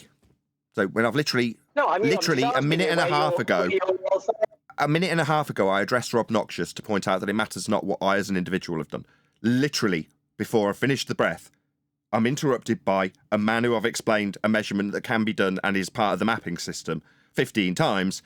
He's now for the second time appealed to me as a personal attack based on me, the individual, and what I have done, when it's a matter of fact that Polaris is a flat Earth measurement to Polaris. Latitude is a flat Earth measurement to Polaris. That doesn't matter if I've done it or not. Makes no difference. I almost guarantee it'll be a third attempt. Thank you, Adam. Morning, says Roger Ledwell from the Super Chat. Really appreciate it. That's because you missed the other one from him, which was 90, 90, 90, and 90, and once more 90. Thanks, Roger. Oh yeah, I don't like Boy Scouts do that. They do that Can you measurement just all the time. you measured the angle then to Polaris, please? Have I measured an angle to Polaris? Why? Who cares? You Doesn't haven't, matter. no. Well, perhaps why should we take any notice of you if you've never done it and you don't know how I didn't it's say done? I hadn't done it. I said, why? Who cares? It's like he doesn't, he You can't said you comprehend haven't and done listen. it. And now I'm talking and he's talking you through me. describe Now he's the going to method? rumpus me, pointing out that I didn't say those words. And now he's claiming you haven't the done method? it. But I didn't answer him with He's that. asking how I it's asked him done. how it was relevant, and now moderation team's going to step in. Go ahead. You tell me how you did it, how you do that. Measure an angle to Polaris with a sextant. Can you go through that for me? Yeah, you point your mirror at the horizon and you point the other mirror at the star, get them both level in the lens that you're looking at. by adjusting the tool to get the angle. Then you read the Yeah, angle. that's it. My bad, I was still in the middle of explaining it to him. It's almost like he doesn't want to hear it. That flat Earth measurement that anybody could do, that's a well and long established methodology for the mapping system that's very well established and is utilised daily for navigation. It only matters if I've done it. Nathan Oakley methodology. That It's not. It's definitely not called the Nathan Oakley method. No. No. And if you wanted to go and get Is that a book what your on it, would sister go told and you? Is look that how up your sister Nathan described Oakley it to you? to Now he's be able to attacking my family. Now he's how it's attacking my done? family through the top of you Adam. said- Now he wants to attack my No, family through the you top of Adam. said it was your sister. You brought your sister into the. Your sister taught you. That's what you said. You brought didn't her say in, that. not me. I didn't say that either. Yes, you did. You said it loads of times. I Your didn't say she sister taught me. you. You've It's not never what I done said. it. My God, I'm But not she allowed to showed you. respond. He lays out You a remember- lie that I haven't said, and I just get 2 words out of responding to his lie that I haven't said. I didn't say she taught me. Those words did not cross my lips. He won't get a quote. He's a liar. He just likes making up stuff I haven't said. I did not say that. Those words didn't cross my lips. If I challenge him to get a quote where I say, my sister taught me how to do... No, she didn't teach me. I've barely paid attention to her. When I describe what actually occurred, I'm like half paying attention because I'm sunbathing on the deck of a boat. While she and her husband, who's now deceased, bore the tits off me, explaining how it works because they've just been taught how to do it. Yeah, I vaguely remember it. I in no way said I was taught it. I've been taught it in the last 2 years by someone completely different that isn't my sister, by a man called 10th Man. That's who I've been taught by. Not my sister, but he's just making this stuff up so he can introduce a member of my family and challenge them. Sunbathing. How come Polaris was in the sky? What, while they explain how a tool works while they're holding it in the daytime? You said your sister had done it to Polaris. Yeah, sorry, You we were didn't go out for sunbathing. 5 minutes on the boat. Who cares? Literally, who cares? I care because I want to know that whoever's telling me is not bullshitting, basically. Sorry, about That's latitude. what I want to know. I'm not bullshitting. You Yeah, feel well, free to check latitude, it out that's for yourself. another thing. You don't need to Could you- critique could me you and my describe family as how- individuals and rumpus the living crap out me as I try and address that fact, constantly chanting you through brought me. your sister. Like you're doing now. I'm You brought addressing your you and he's sister. just chanting through me. Yes, yes. Mods will do absolutely nothing because he chants through every single word. No, it's not relevant. I've addressed it with Rob Noxious, still getting chanted through. No, I'd addressed it with Rob Noxious. It's irrelevant. It's merely a glorified personal attack. Because I have specifically been involved with the process being performed by my sister because she owned a couple of boats. Yeah, so what? It still doesn't alter my point. The fact that I may or may not have been involved with this process. It makes no difference. The process is what it is. You saying, well, I want to verify that I can trust you. Is that the level of your research? Hear what a man says, and then I've just got to fully implicitly trust this man and check out his character. No, research latitude, not me. Don't research me to find out if I'm trustworthy. Find out if I'm trustworthy by research. I'm still talking. Still talking. He's still yammering through the top of the middle of the statement that I'm addressing him with. If you want to find out if I'm trustworthy, why not use this very specific thing, latitude, and what I say it is, and check that? Rather than checking me and my background with my sister on boats. You're going about it all wrong. You don't know how to research. If someone says latitude, you don't instinctively go, well, is he credible? No, is what he's saying correct? Then you just check that. If it turns out that what I say is wrong, then you can say it was wrong, therefore you're not credible. Not, I'll check out your family history is, and therefore you're not telling the truth about latitude. Ask about face much? So can you describe the latitude and longitude system that you operate with, please? Why? Beyond the measurement that proves it's flat and it's a measurement of a flat Earth, there is no... And he's yammering through me. He got 4 words out and there he is yammering through me. I would suggest that this man is in fear and needs to make this about me rather than about the facts of the matter when it comes to measuring Earth flat with latitude and angles with respect to ground positions for mapping. That's got nothing to do with me. I didn't develop the system. I've only recently, in the last couple of years, learnt about it, in spite of having been exposed to it many years earlier, when I was only paying half attention. Meanwhile, what I have done or how I have done it is entirely irrelevant. He hasn't addressed that once, every single time of the 5, 6, 7, 8 attempts now for me to explain that it's irrelevant. Get hand-waved, ignored, and then I'll get it back on what I've done. and whether or not I'm Hey, can I ask you a trustworthy as question? an individual. Can I ask a question real quick? Like to the guy who was to the Globe, like you agree that you could use a protractor, right, to find your latitude in the north, the North Star and a protractor and like a string with a I'm plumb, talking right? about the relation between latitude and longitude.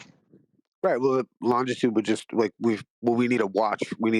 That was the big thing, right? Because we didn't figure out No, longitude we're until not talking about a watch. He You doesn't don't want to need a listen to watch. you, Issa. Hold on, He hold wants on. to yammer through the top of you, Issa. You're talking about an azimuth bearing angle that you would get from a. Hold on. You're right.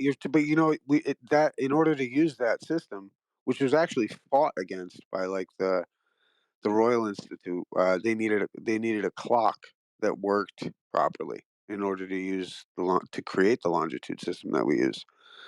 And actually, like they had to and it was actually the making of the clock that became the interesting part of it. It was making something that could be able to handle the trip.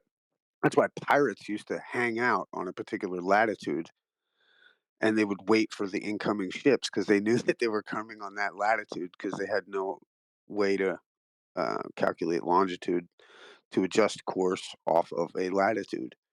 And that's why they would use Polaris or to be able to get the angle and stay true to the measurement the whole trip in a particular direction, east or west. So it was on all the flat Earth. It was flat On the Earth. flat Earth, the latitude are in concentric circles around the North Pole. And longitude is a straight line meeting a curved line. So how can you get an angle at that point? See now, man, you're like jumping to conclusions and you're macroing out. No, I'm not. I'm just asking a question. You're wondering about pirates. Well, I don't mean, want like, to talk there's about the idea. pirates. Well, the point is, if you maintain the latitude, the same height of Polaris on a particular trip east or west, then you're going to be on a particular latitude the whole trip. And even though you're crossing many longitudes, That's a curved line. That's a curved line.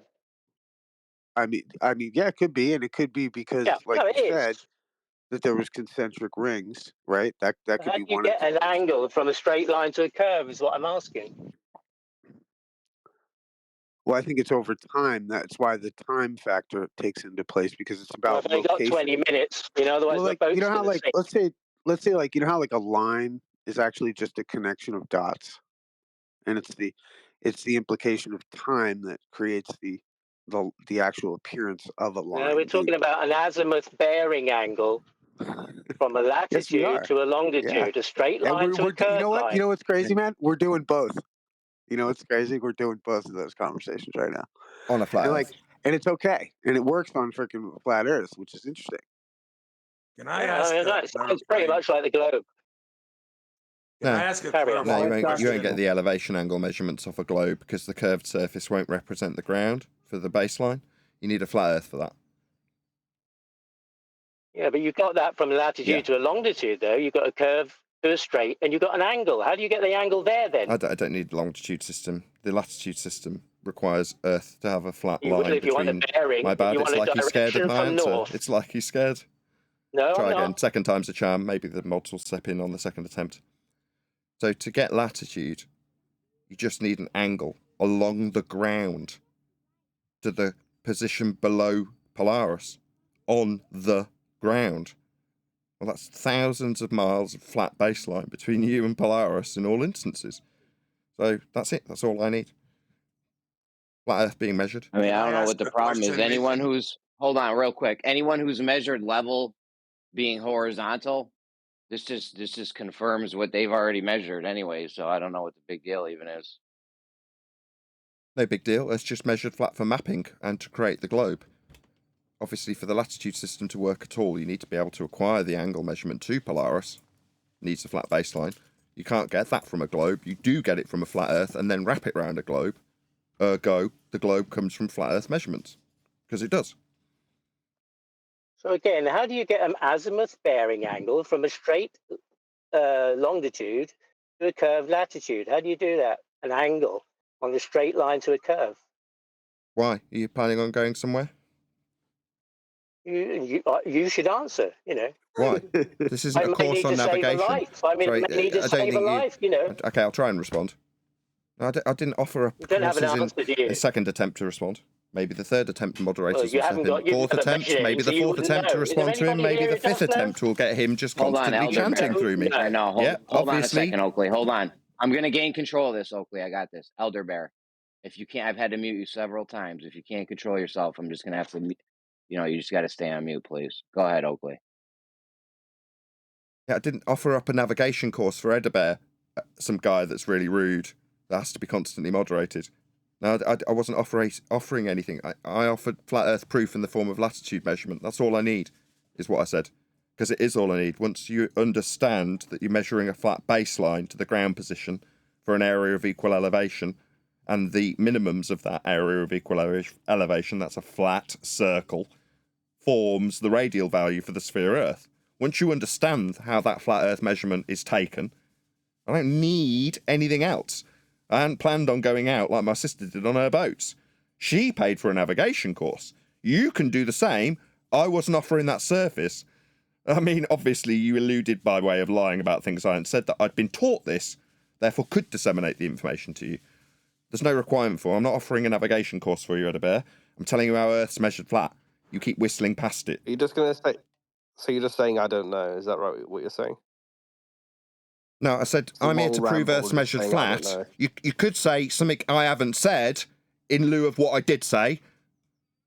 Yeah, so just say I don't know instead and stop wasting people's time. I said Earth's measured flat with latitude. Do you want to repeat after me? Earth is measured flat with latitude. It develops the mapping system and develops and there's the chanting. I was addressing somebody else and Edebear doesn't like that. Shout out to Roger Ledwell. You never answer. Shout out to Roger Ledwell. He says, Edebear, you are looking for utter east, where the waves grow sweet. And fair enough, Roger. Thank you for the super chat. Yeah, I just prove Earth's measured flat. I'm not offering navigation courses. That's not a proof, though. That's why I'm asking you. Yeah, this is a proof, isn't it? Yeah, it is. It's a proof that we're measuring Earth flat with these angles along a flat baseline to the ground position, and there he is chanting through the middle of me again as I challenge that which he says isn't true. Yeah, it is absolutely a proof of a flat Earth measurement. After 10 years. And there's the second attempt. Obviously, the mod's words weren't heeded. Kick them out. No, it's okay, Neil. No. It is absolutely a proof of a flat Earth measurement. It's along the ground. We're measuring ground positions, and it's a baseline to navigate the ground, and it's flat, it's horizontal, it's level. All of those things are part of the measurement, and it is a Earth-based measurement to navigate Earth. It's a flat baseline. It's a flat angle. What else do you want? I don't know what else I can say. Him hand-waving it for a fifth time, going, no, and yeah, it is. That's what it is. What's that? I need to now teach you how to navigate? No, I don't. I've already proven Earth's measured flat. I don't need anything else. Can I get in, Nathan? Yeah. Is that okay with you? Yes, SC, don't pander to me. I don't need it. Go ahead. Well, it's your show, so before I got a little excited. Fine. When you said you wanted to. Okay, I'll acknowledge it. Anyways, thank you for your subservience. I do appreciate it, SC Montreal. Thank you very much. Yes, no you problem. may. You're running the show now, no problem. But I'd like to ask a question since we have a wide range of people listening to now. So this is the time for this. This goes to everybody, but mostly for you, Nathan. East-west cardinal directions, are they perpendicular? Sorry, why are you asking me this? I'm asking everybody because we're on the subject, and this is it. This is the question East and for west everybody. No. North's cardinal, isn't it? And east and west are in relation to north, wherever you are. Why are we being asked? This is I a don't know, discussion. this is SE an Montreal. This is like basic like compassing. That we're now in the Cub Scouts, aren't we? What's going on? Yeah. Connection between the relationship between latitude and longitude. That's the Go and point. join the Cubs if you want to know how a compass works. Seriously, dude. I thought you were the This is in cutting edge of primary flat Earth school. knowledge. I know you. You I can know say you just don't know. Just say I don't know. Why? Is that what, is that what, and what would that, if I didn't know how a compass worked, what would that prove? The cutting edge of flat Earth knowledge, you said you were. You silly little boys. So we're having a glorified Someday- personal attack So, again from let's Edebear. just- So let's what's now just happening formulate is this. If Edebear's. Hold on a second, doesn't Adam. know how Adam. a compass works. Just one sec. Then We the got that. Earth's a Adam. ball. Adam, I've got a bit. Adam. Yeah, we got that. Yeah, what we're now experiencing is yet another attempt to turn it into a glorified personal attack. Oh, this is your limited knowledge of navigation. No. When we get to the point that you ask us about something superfluous to a requirement in terms of proving how Earth's measured flat, just stop and dig my heels in. You want to put words in my mouth that I don't know how to do it because I'm not answering you. I'm not going to say those things, and those words haven't crossed my lips. What I'm doing is saying, no, we can discuss this with SC Montreal as long as he accepts that we do utilise north with respect to a flat plane, and a compass will only work on a flat plane, and that we've already established that the latitude system requires a flat plane to measure, and it is measured that way. At which point, this becomes folly. There's nothing else for me to do. That's it. What, we're going to discuss this for the sake of it? Because who cares? We're measuring Earth flat then, and we're all in agreement. If we're not, then we're obviously whistling past that graveyard and measuring Earth flat with latitude. Because we want to discuss something else that's surplus to that proof of Earth being measured flat, with a bit of interrupting through the top of the conclusion. I'm here for one purpose. To get everybody here to understand implicitly how Earth is measured flat. Not how to be a good navigator. Not how to use a compass. I did go to Scouts. Shocking, innit? I hear that, but will anybody care to answer my question? I mean, what is your question? Too difficult? Is it too triggering? I mean, it's a simple what question. Is your question? My question is, east and west, the cardinal directions on a map, right? We're doing on a east map. and west, right? Are they cardinal directions? In reality, are they perpendicular? Those cardinal directions. Well, which map? Hang on. Can I ask you? Adam, stop. Look, no, stop. Adam. Brian has decided to chase this down. Let him. No, on a map, the compass, right? When you see north, south, east, west on the compass, there's only one cardinal direction, and that's north. The other three wouldn't exist if we didn't have north, right? The east-west on the compass, right? What that is doing when you look at the compass and you see north, what the east-west line on that is doing is making a tangent at that point to a circle of latitude. Now, the only map that will show east and west being perpendicular to north is the Universal Transverse Mercator map. And that map is based off of the latitude and longitude grid on a globe. And that latitude and longitude grid on the globe is back engineered from the original latitude and longitude measurements on a flat Earth. Perfect. With that, I'm going to say if you are watching this on either Nathan Oakley 1980 or Nathan Oakley premiering streams, then stay tuned as there will be an after show to follow. Unfortunately, if you are watching this live, this is where we bid you farewell. Questions. He probably has like a fortune wheel where he randomly selects the fallacy to dismiss the argument. Yeah, it's an age-old trick where the flat earthers seem to not know what a fallacy is. You're a fallacy. Dude, at this point, that? it's obvious that it's not a globe, guys. But you guys don't know what fellatio is. The oblong phalloid. Kind of based, whoever said that. I wonder why Nathan thinks gas pressure requires a container around the Earth. It was cited by NASA. That Nathan. When I cited it, and the guy who was opposing me at the time also cited NASA. Do you not remember him citing NASA and the multiple repetitions of the word container? Are we changing convo, Nathan? Are we changing the convo? Oh my God. There was no convo. It was literally silence in the voice chat. That was pretty abrupt there at 10:17. Yeah, that's right. You said it. Stop. You're just fucking argumentative. Maybe it's a tough question. Maybe the community has to stop and think about this. I'm just saying. Hey, Think about what, SE? Think about what? Think about my question. East and west. If you keep going east, what happens in your model? Or in anybody's model, anybody's brain? SE, do you actually believe that east and west are two opposite ends of a straight line? Say again, I'm sorry, I missed that. Do you actually believe that east and west are two opposite ends of a straight line? I'm asking the question. We have cardinal directions. No, right? I'm asking you a question. Hold on a second. I'm Just one sec, asking you a Brian. question. Sorry to interrupt, Brian. You literally just answered this. I did answer it, yeah, but this is why I'm asking him this. I don't know why he ignored my answer, considering my answer was exactly the answer. The exact answer. No one can answer it any better. Now I'm asking you a question, as I answered your question, Essie. Are you claiming, or do you just believe, that east and west are two opposite ends of a straight line? Well, they would have to be. Think about it. East and west, right? We have a map. We have. Right. We have. So, hold on. You asked Hold me on, a Brian. question, right? Hold on, Brian. Go ahead, Essie. Boring. We have cardinal directions. If you start heading east, you're heading east in a straight line, right? Yes, that's what I think. No. That's what it is. No, you're not. No. Heading east in a straight line. I already explained. Now we're gonna get to the meat. Can you repeat back the answer I gave to you? Honestly, Brian, I don't even know what you said, Brian, because we He- got he into talked the about- There you go. He talked about the tangent to north. Yeah. Oh God. So Yeah. you weren't listening that to him. part. Yeah, I remember it perfectly. Essie. That's when you cut us Essie. off. Nathan. Essie. Yes, my bad. Essie. He just explained it to you. He explained quite specifically which map has these lines perpendicular to one another for east versus north with multiple norths on the transverse Mercator.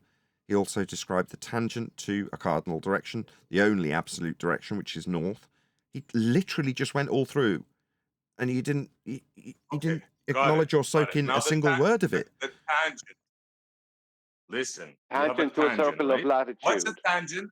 What's a tangent, Brian? To a circle of latitude. At the point where you straight line stand, to a curved east and west surface? on your compass, just on your compass. Sorry, Brian. He wants to define tangent through the top You're of you. asking questions, Hold on, I see, Brian. but you're not listening. Yeah, he wanted to define Why what are a you tangent. asking Brian, questions if you're not Brian, gonna just one listen? sec. Brian, he wanted to define what a tangent was through the top of your explanation, which is what he then proceeded to do. Do you not know what a tangent is? Because I know you know what a tangent is.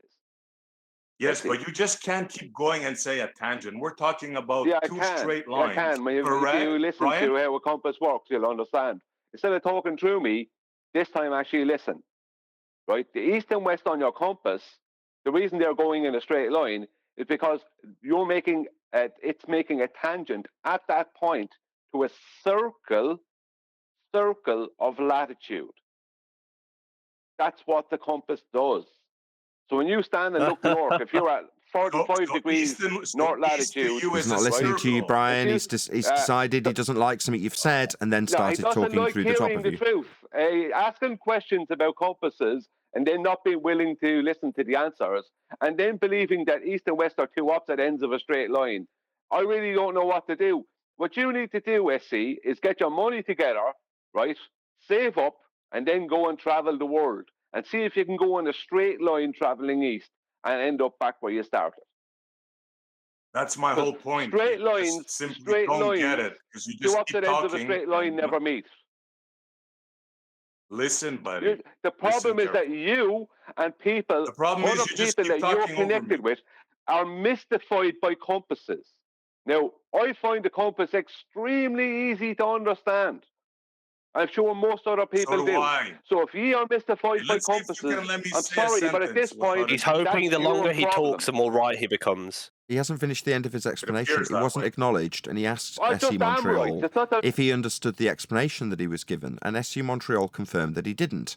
So now he's having to go through it again and being accused of what, waffling too much? SU Montreal didn't understand what he explained at the end of the live stream. It's as simple as that. I think SU Montreal said that they agree. He's going to go through it again. What? The more he talks, the more right he is. No. The more he talks, hopefully, the quicker SE will acknowledge what he was actually told twice now. All right, let's pass on to SE then. Where you interrupted that flow. Stay calm. You're not going to trigger me. I'm going to try again. Listen up, Brian. You think by going east, you travel in a circle. That's why you're bringing up I the don't compass. think anything. I know it. Is that what you think? Yeah, I know that. You know that, so you heard him. Everybody heard him. He thinks by going in a straight line, you form a circle. I'm not going in a straight line. My friend, you're the one that has to do more research. I'm not going in a straight line. I've already explained to you. Can you both stop a second? Both SE Montreal and Brian, stop. You put words in his mouth, SE. He didn't say that when you said you think you're going straight and curving. But he didn't say that. He explained specifically. He's the one that's saying that. You're the one that's saying you're going in a straight line, SC, not me. I'm saying you're going in a circle. Exactly. I'm saying the east-west on your compass, makes a tangent at that point on that circle of latitude. That is it. Okay, so clarifying question, at Brian. that point. You're not traveling you're not traveling the tangent. You're traveling the circle. There you go. Did you hear him, Nathan? Did you hear what he just said, Nathan? Yes, I understand what he just said. Oh, Brian's in trouble after this. No, he's not. I think SC has problems. I think you have geometric problems. Not at all, sir. I know what a straight line is. And Well, what did I say then? And you just Please explained incriminate circle, me Brian. then. I want to hear this. This should be good. What should be good? When you talk over me every time I speak? No, just prove him wrong. He's describing the north line. I'm quiet for you to speak. He's describing the north line from your position. He's saying that when you hold a compass and point it north, the line on the compass represents a tangent to that point on the latitude circle. That's what he's given you so far.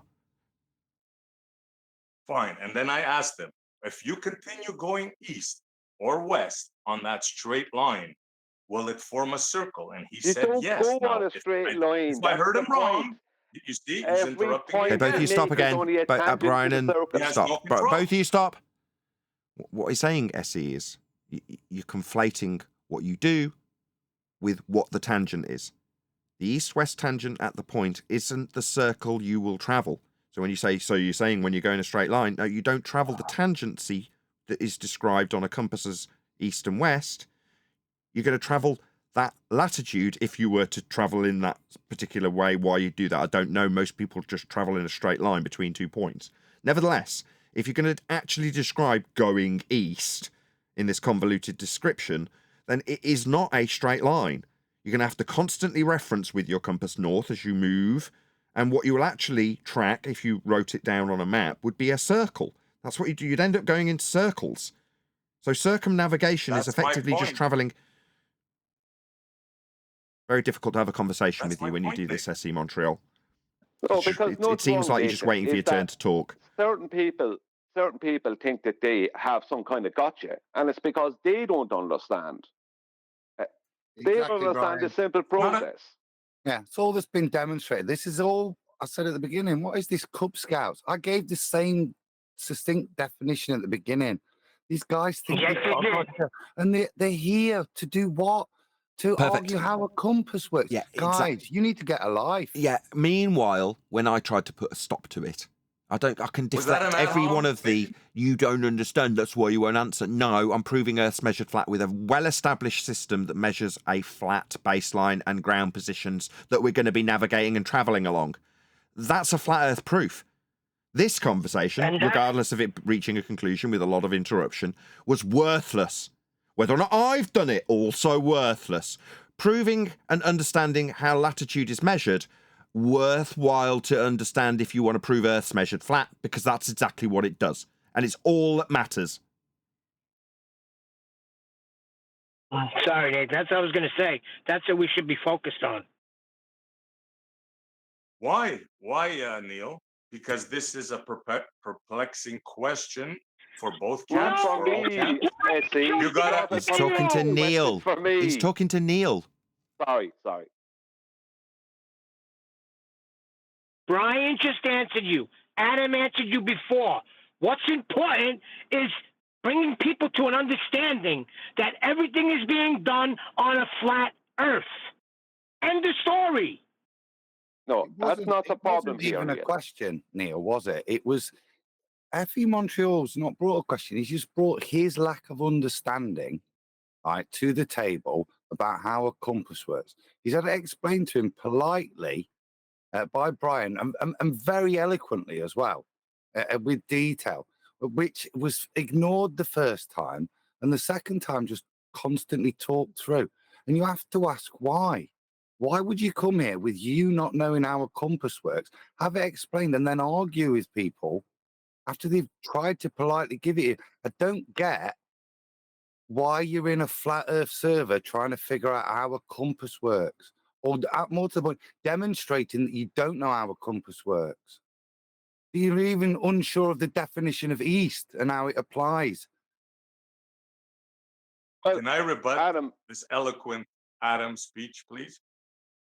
My friend, I know exactly how a compass works. We've So been what are through you it doing many then? times. Compass? Well, obviously you Don't don't know interrupt how me. it What are you doing then? What are you here See, for? you guys are Trying to triggered. get a You're going to interrupt me, gotcha? right? Can I get a sentence out, Nathan? No, You're running the show, Go, right? Adam, just let him get to the end. Let him talk. Please. I've been accused that I don't know how a compass works. I know how a compass works. It points north. We talked about it many times here. This is not what I'm asking you. I'm asking you to think of the realm you're on, right? East and west. If you continue going east, don't tell me what a compass does. Use your brain, use your scruples. What happens in your model, even if you don't have one, when you keep going east? That is a legitimate question. If you guys You can't go in a handle it, circle. Well, it's not. Don't tell me a compass. My God. Right. Obviously, Montreal's got a point that he's not able to just make it. Can you not just make it yourself? You're trying to ask me to weasel a way through with your strange questions, your definition, or to make your. Why don't you clearly have some epiphany that you want to share with us? So why don't you just outline what your grand statement with regards to compasses is?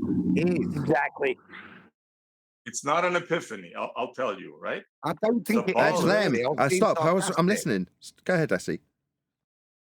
The ballers think east-west is a circle around the globe, right? Yeah, Yes that's. or no? Can I just respond?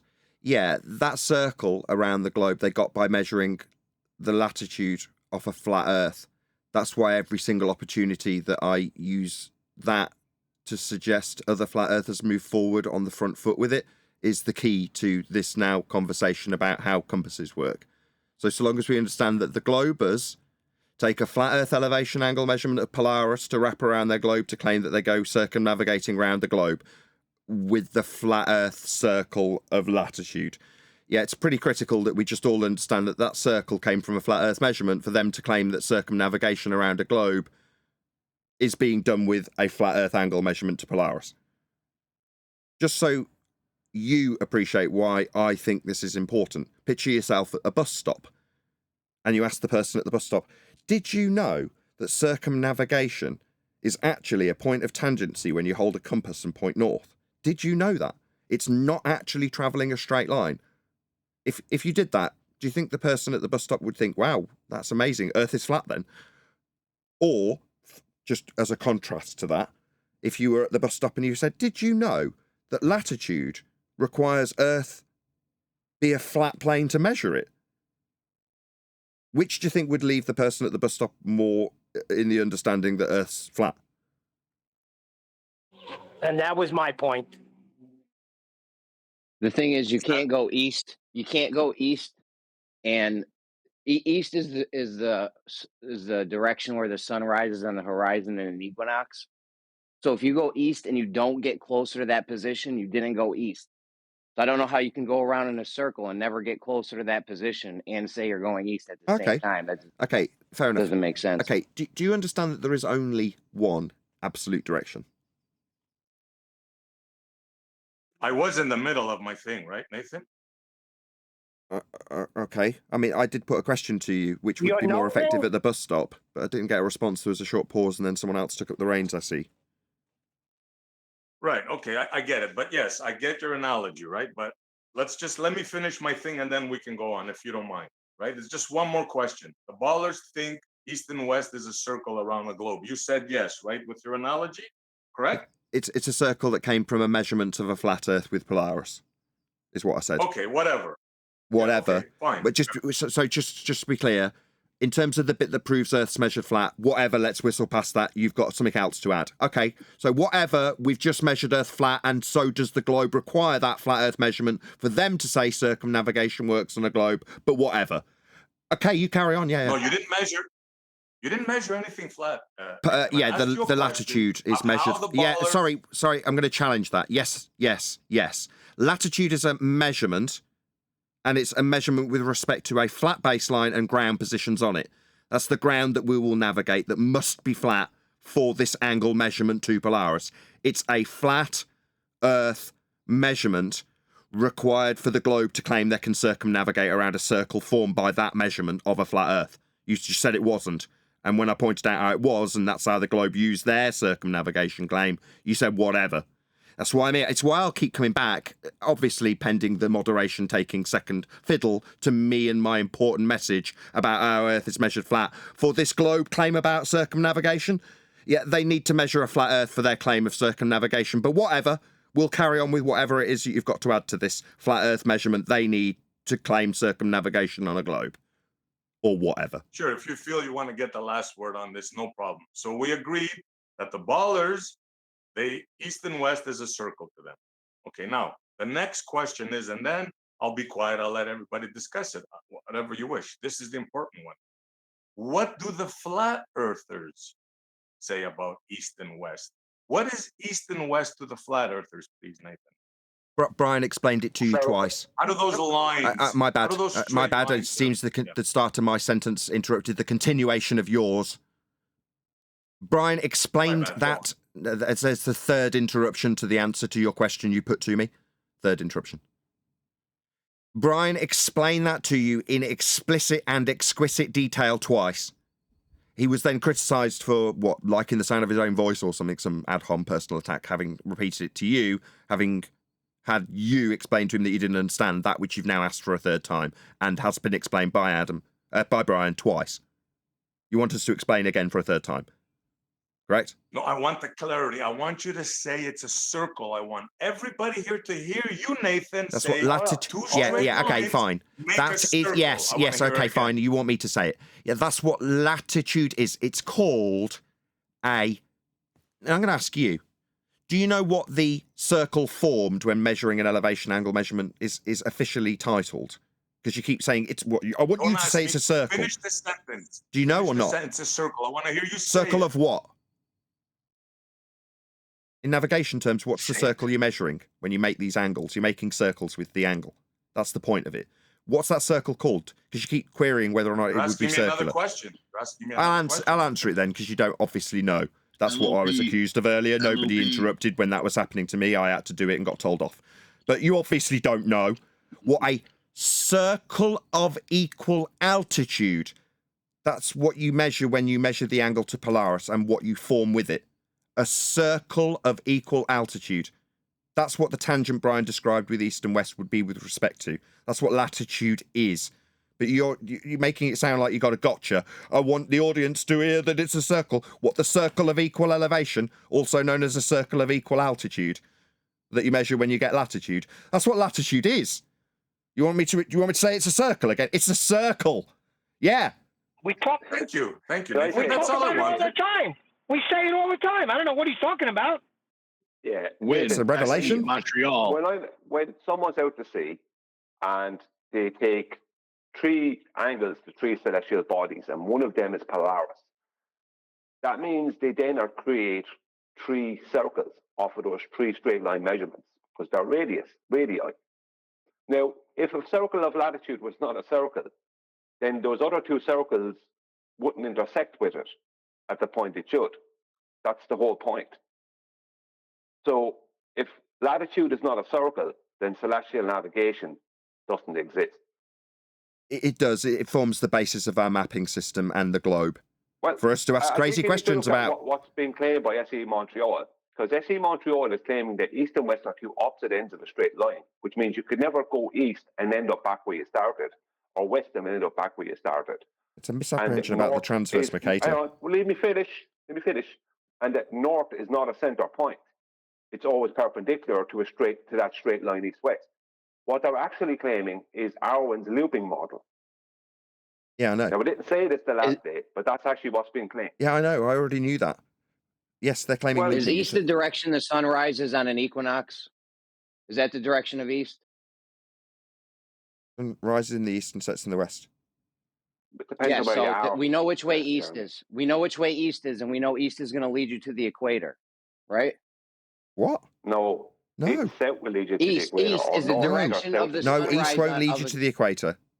east won't lead you to the equator.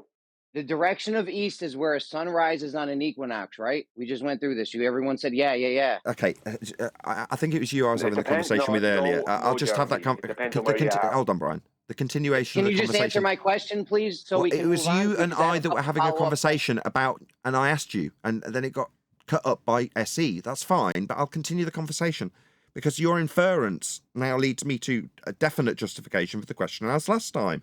It seems you are under the misapprehension that east and west are absolute directions. They aren't. I never said that. That's a straw man. I never said that. I said east is the direction where a sun rises on an equinox. That everyone agreed to that. So you're telling me now you can continually, please don't rumpus me, Oakley. Now you're telling me that you can go east and never get closer to that spot, but just continually going around in a circle. It's not an absolute direction. I never said it was. Never said it was. Please stop straw manning me. I have a question when we have time. If you're not saying it's a direction, and then when we talk about it going in the east direction, like when someone tries to respond to you and they end up saying the word direction, you need to stop cutting them off. There's no way you cannot say direction with what we're talking about with directions. What? Dude, east, when a sun rises on an equinox, when the sun, can I respond to that? No, I'm not going to get to respond to that, Brian? Okay. It was Eli, but go ahead. When you're standing in a spot and you say, oh, this is north, this is east. I'm looking, it's an equinox, the sun's rising. I know which direction east is. I'm looking at it, it's where the sun's rising. That direction leads you to the equator, right? We all agree on that. Now you're saying, no, we're going to go around in a circle and I'm going east, never getting actually closer to the direction where it originally was. No, when the sun doesn't rise exactly east for me at equinox. So if I follow where the sun was, what is the confusion? I don't know. Jeremy, this is crazy. This is crazy, tedious stuff. Yeah, I agree. Is the confusion I don't think people Nobody travels. The confusion is Nathan isn't used to being challenged. Nobody travels the latitude. I'm not. Nobody follows the latitude. One second, Eli. I'm trying to. Just a second. Nobody follows a latitude line around in a circle. No ship, no plane, no anybody. Right? They are circles, but you don't follow a circle. If you go from one point on a latitude line to another point, two different locations, you're going to make a chord through that circle. You're not going to go around in a circle. You're going to make a chord through the circle. But a compass, where you read the compass, is always making a tangent at that point with that circle. But the east-west on the compass doesn't mean that they are opposite ends of a straight line. That's just a tangent you're making at that point. It's just geometry. This is crazy. This is why people think flat earthers are stupid. Because simple stuff like this. Oh, there's many more reasons than just that. Don't you worry. Stop interrupting him. This guy just wants to drop in personal attacks, whoever that was. You can tell us some in a minute when we get past this. Yeah, just. I'd like to hear what just this one guy sec, Brian. has to say. Just one sec. Can the mods keep an eye on whoever it is that's dropping in random personal attacks? Yeah, I think he just drops in and just leaves. I can't find. It's a Jekyll. Brian, please continue. So where we are as far as, because I just got here, it sounds like there was a contention with saying that it's measured flat. Well, first of all, you guys don't understand that flat is an orientation, level, horizontal, flat, all synonyms. So when we're saying the earth is literally used as a measuring tool that has to be flat in orientation. I don't understand why people have a problem with that. But okay, when we're talking about a circle, yeah, that does happen to be a circle of equal altitude. It's a flat circle with the radii that's going to be the distance between you and the GP of the stuff. What's wrong with us saying these things? Because it just seemed like we were just getting contentions from these points. And then there's the whole, well, what direction is the sun on the equinoxes? And would you intersect the You're fading in and out, Eli. We can barely hear what he's saying. Okay, sorry. But your point did get across, though. Yeah, just about. So yeah, more dishonest, obfuscating pedantry rather than persevering to be charitable. So there's no issue. I mean, it's just a conceptual why? conflation between these two geometric concepts. Well, why, Gregory? Why? The statement measuring the earth flat, right? A lot of people get triggered on that. Can you guys explain how exactly you did measure the earth flat? Just did. A million times. With latitude? Explained it. Are you kidding me? Latitude. I've gone through it No, with how you. did you do it personally? How did you I'm do just it explaining personally? the answer. I'm responding to SE. SE. Can I get a question In the last, about that? yes. I'll wrap this up and then yes. I've gone through it with you literally in the last 5 minutes. With latitude specifically, and how the globers who claim circumnavigation with the circle that they will travel around the globe with, that's an area of equal elevation measured with a flat baseline to the ground position that we map and navigate. That's a flat Earth measurement of a star along the ground that is flat to measure it.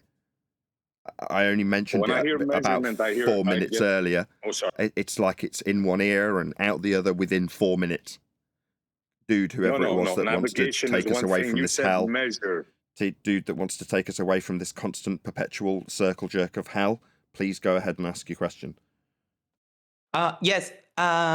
You've been claiming that there are measurements to Polaris, but how would you do that past the equator where you don't see Polaris anymore?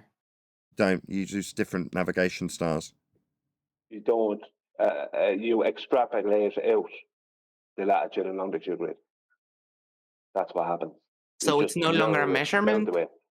No, the measurements you to don't different... need to measure it out. hold on. You just follow the same. You follow the same track as you run with the latitude and longitude north of the equator.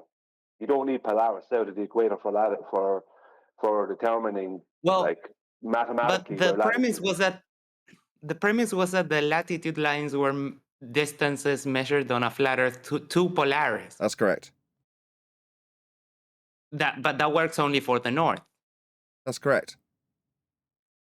And what about the south? Measure to Polaris past you can't measure past Polaris because obviously at its minimum you're at the equator and that's where it is at the horizon. It disappears after that. How are you supposed to use it? You can't see it anymore. Yeah, that's exactly what I'm asking you. How are you supposed to make latitude measurements in the south then? You can't. She just answered your question, dude. You can't. We can't. You can't see it. Therefore, you can't measure it. The extrapolation thereafter, calculated, is irrelevant. I'm not claiming that though. I mean, you accept, notwithstanding How do we navigate in the south? I'm just going to respond to you. So, notwithstanding, you appreciate now that we do have to utilize a flat baseline to measure latitude. No, I don't. No. But you assume that somehow we don't measure a flat baseline to Polaris for latitude? Yes, because I live in the south. I've never seen Polaris. Sorry, I didn't claim in the south. Sorry, can you just drop this straw man? Because I haven't claimed it. Sorry, can we just deal with that? Because if every single time I make a response in terms of how we measure Polaris, when we can see it, if you're going to go to a straw man of where we can't see it, I'm not claiming we measure it where we can't see it. Well, I live in the south, dude. Okay. And? I live in the south, yeah. We exist. There's people down here. Yeah, and I'm not using the south to make my claim of a measurement. I'm responding to you. Yeah, and I'm not using the south, am I? I'm using the north in terms of what we actually do and can measure. The extrapolation thereafter isn't my claim. Wait. So you're saying that we can't measure stuff in the south? I don't get the point. Did those words cross my lips? I'm going to get angry with this guy real quick if he inserts words that I have not said. Did I at any stage say we can't measure stuff in the south? Those words didn't cross my lips. So you're going to piss me off real quick. No, you did say you referenced the north and you said where we can measure stuff. Yeah. So to me that would imply that would imply that we cannot measure stuff in the south. Stuff? Yeah, I mean distances, places. Yeah, we can. We have other navigational stars beyond Polaris that we can measure flat, 2 in the south, and we do there in the almanac. So in regards Right. to What still would be an talking, still example of talking, that? still responding to you. Red herring. Still talking to you. Still responding. Yeah, I can easily reference any navigation star in the south and use the exact same process to point out how a baseline that is flat is required in order to navigate with that star in the south. Now, I'm not using Polaris. You can do Still that in the personally? middle of the same sentence. It's the third interruption from him. Is this painful? Did your straw man of using a star that I claim specifically is measured when we can see it? Did you want to just go to the south where we can't see that very specific star that I use that we do measure? And then, well, we can't measure anything, straw man, in the south. No, we can. We measure navigation stars in the south too. And the process for areas of equal elevation for any navigation star in the south is identical to Polaris's area of equal elevation. That's circle of equal elevation. That's a flat baseline to the navigation stars in the south listed in the almanac. I just don't use them. I don't have to. I use Polaris. Now, you don't have to like what I actually claim. You can straw man away from what I actually claim. But I still do claim Polaris. It does form latitude. It is measured flat. There are other examples. It's not that we just can't measure stuff in the south. Crap, straw man, I didn't say. No, we can. Stars. Flat. It must be flat to get areas of equal elevation to those stars in the south also. Facts. Earth's measured flat in the south too. No, except you keep making these claims, but it's not. Not a claim, it's celestial navigation. It's not an argument. It's not Say a an claim. argument, or just need to address what he said without any help. It's not a claim. I'm not claiming that elevation angle measurements to Polaris are along a flat baseline. It's a process. It's called celestial navigation. It's not my claim. It's a fact. Yeah, and that works. I'm still for the talking. globe. I'm It still in the doesn't middle of work the for same flat sentence Earth. this fundy doesn't like. No, these are facts. What did you go? And that's the second attempt to make the same exact statement and conclusion with a fundy interrupting me. Same exact We'll sentence. mute him if he continues. Don't worry. Go ahead, Nathan. Thanks.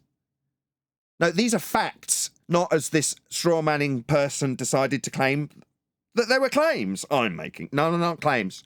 They're facts. It's called celestial navigation. It's called latitude. It's not something I'm claiming. It's a fact. Don't have to like it. It's flat. Okay, can I go now? Those are all from the globe. Can I speak or am I interrupting now? So, yeah, of course it's a claim. You saying that it's a fact, you haven't justified that claim. So I'm asking you, because out of the things that you were saying, that would imply that you would do celestial navigation in the south. So that's what I was asking you. So you said no, you don't do celestial navigation in the south with you Polaris. That's fine. I did not say Now, that. what do you do? I did not say that.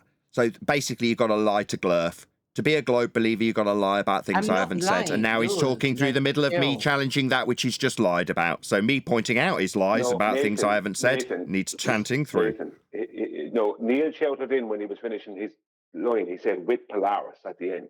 Neil shouted in at the end. He was saying you don't do celestial navigation in the south, and he tried to say with Polaris. No, you don't use celestial navigation in the south with Polaris. There are other stars that you can use. I already covered this. He didn't respond to it. So he's rinsing and repeating without any acknowledgement whatsoever of the flat Earth elevation angle measurement that is required for both Polaris and navigation stars in the south. Yeah, they are. He said they're a claim I'm making and I need to justify the claim, and then he detailed the process. He didn't say Nathan Oakley's claim of angle. He said celestial navigation, specifically detailing the facts of the matter. They're not my claim. You didn't say Nathan's claim. You said celestial navigation, making it acutely obvious that you are aware that this is a fact and a process, not my claim. And from various handbooks, as we're having this discussion, there are the elevation angle measurements with respect to a flat plane flashing up for my audience. They can see the pictures taken from the books. Not my claim, it's a fact. Earth's measured flat for Polaris in the north or other navigation stars in the south with respect to a flat baseline. That's how it's done.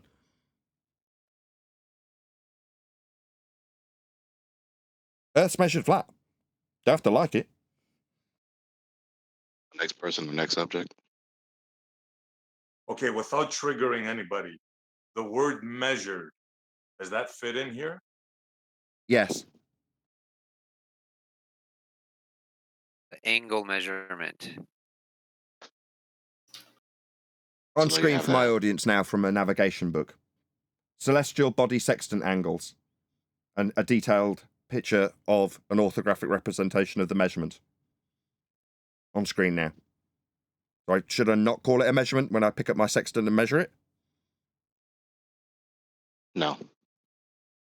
So we're measuring Earth flat, I see, Montreal. It's called celestial navigation. It's not a claim I'm making, it's a fact of reality. We deal with Earth and measure Earth and navigate Earth flat. That's how we measure it. That's how we got cities and streets. Yeah, okay, but that's not what I asked, right? I asked, is taking an angle, is that considered a measurement? What, when you measure an angle? So when I measure an angle to Polaris, like I just answered a moment ago, maybe if you talk through the second rendition of the exact same thing I said 30 seconds ago. So when I measure an angle to Polaris, is it reasonable to call that a measurement? Yeah, it is, yeah. Perfectly reasonable. And what are we measuring? We're measuring a flat baseline. It's the ground that we'll be navigating. We're measuring it flat.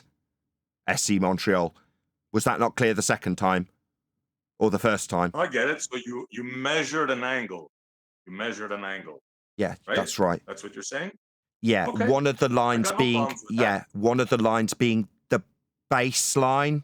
That's the Earth that we're navigating. You're measuring that baseline flat. That's right. And it's the ground, SE Montreal, that we'll be navigating. We're measuring it flat. That's right. Yeah, it's definitely the right term. Without any question whatsoever, unless it's a comprehension issue that we're dealing with, then perhaps you could question it.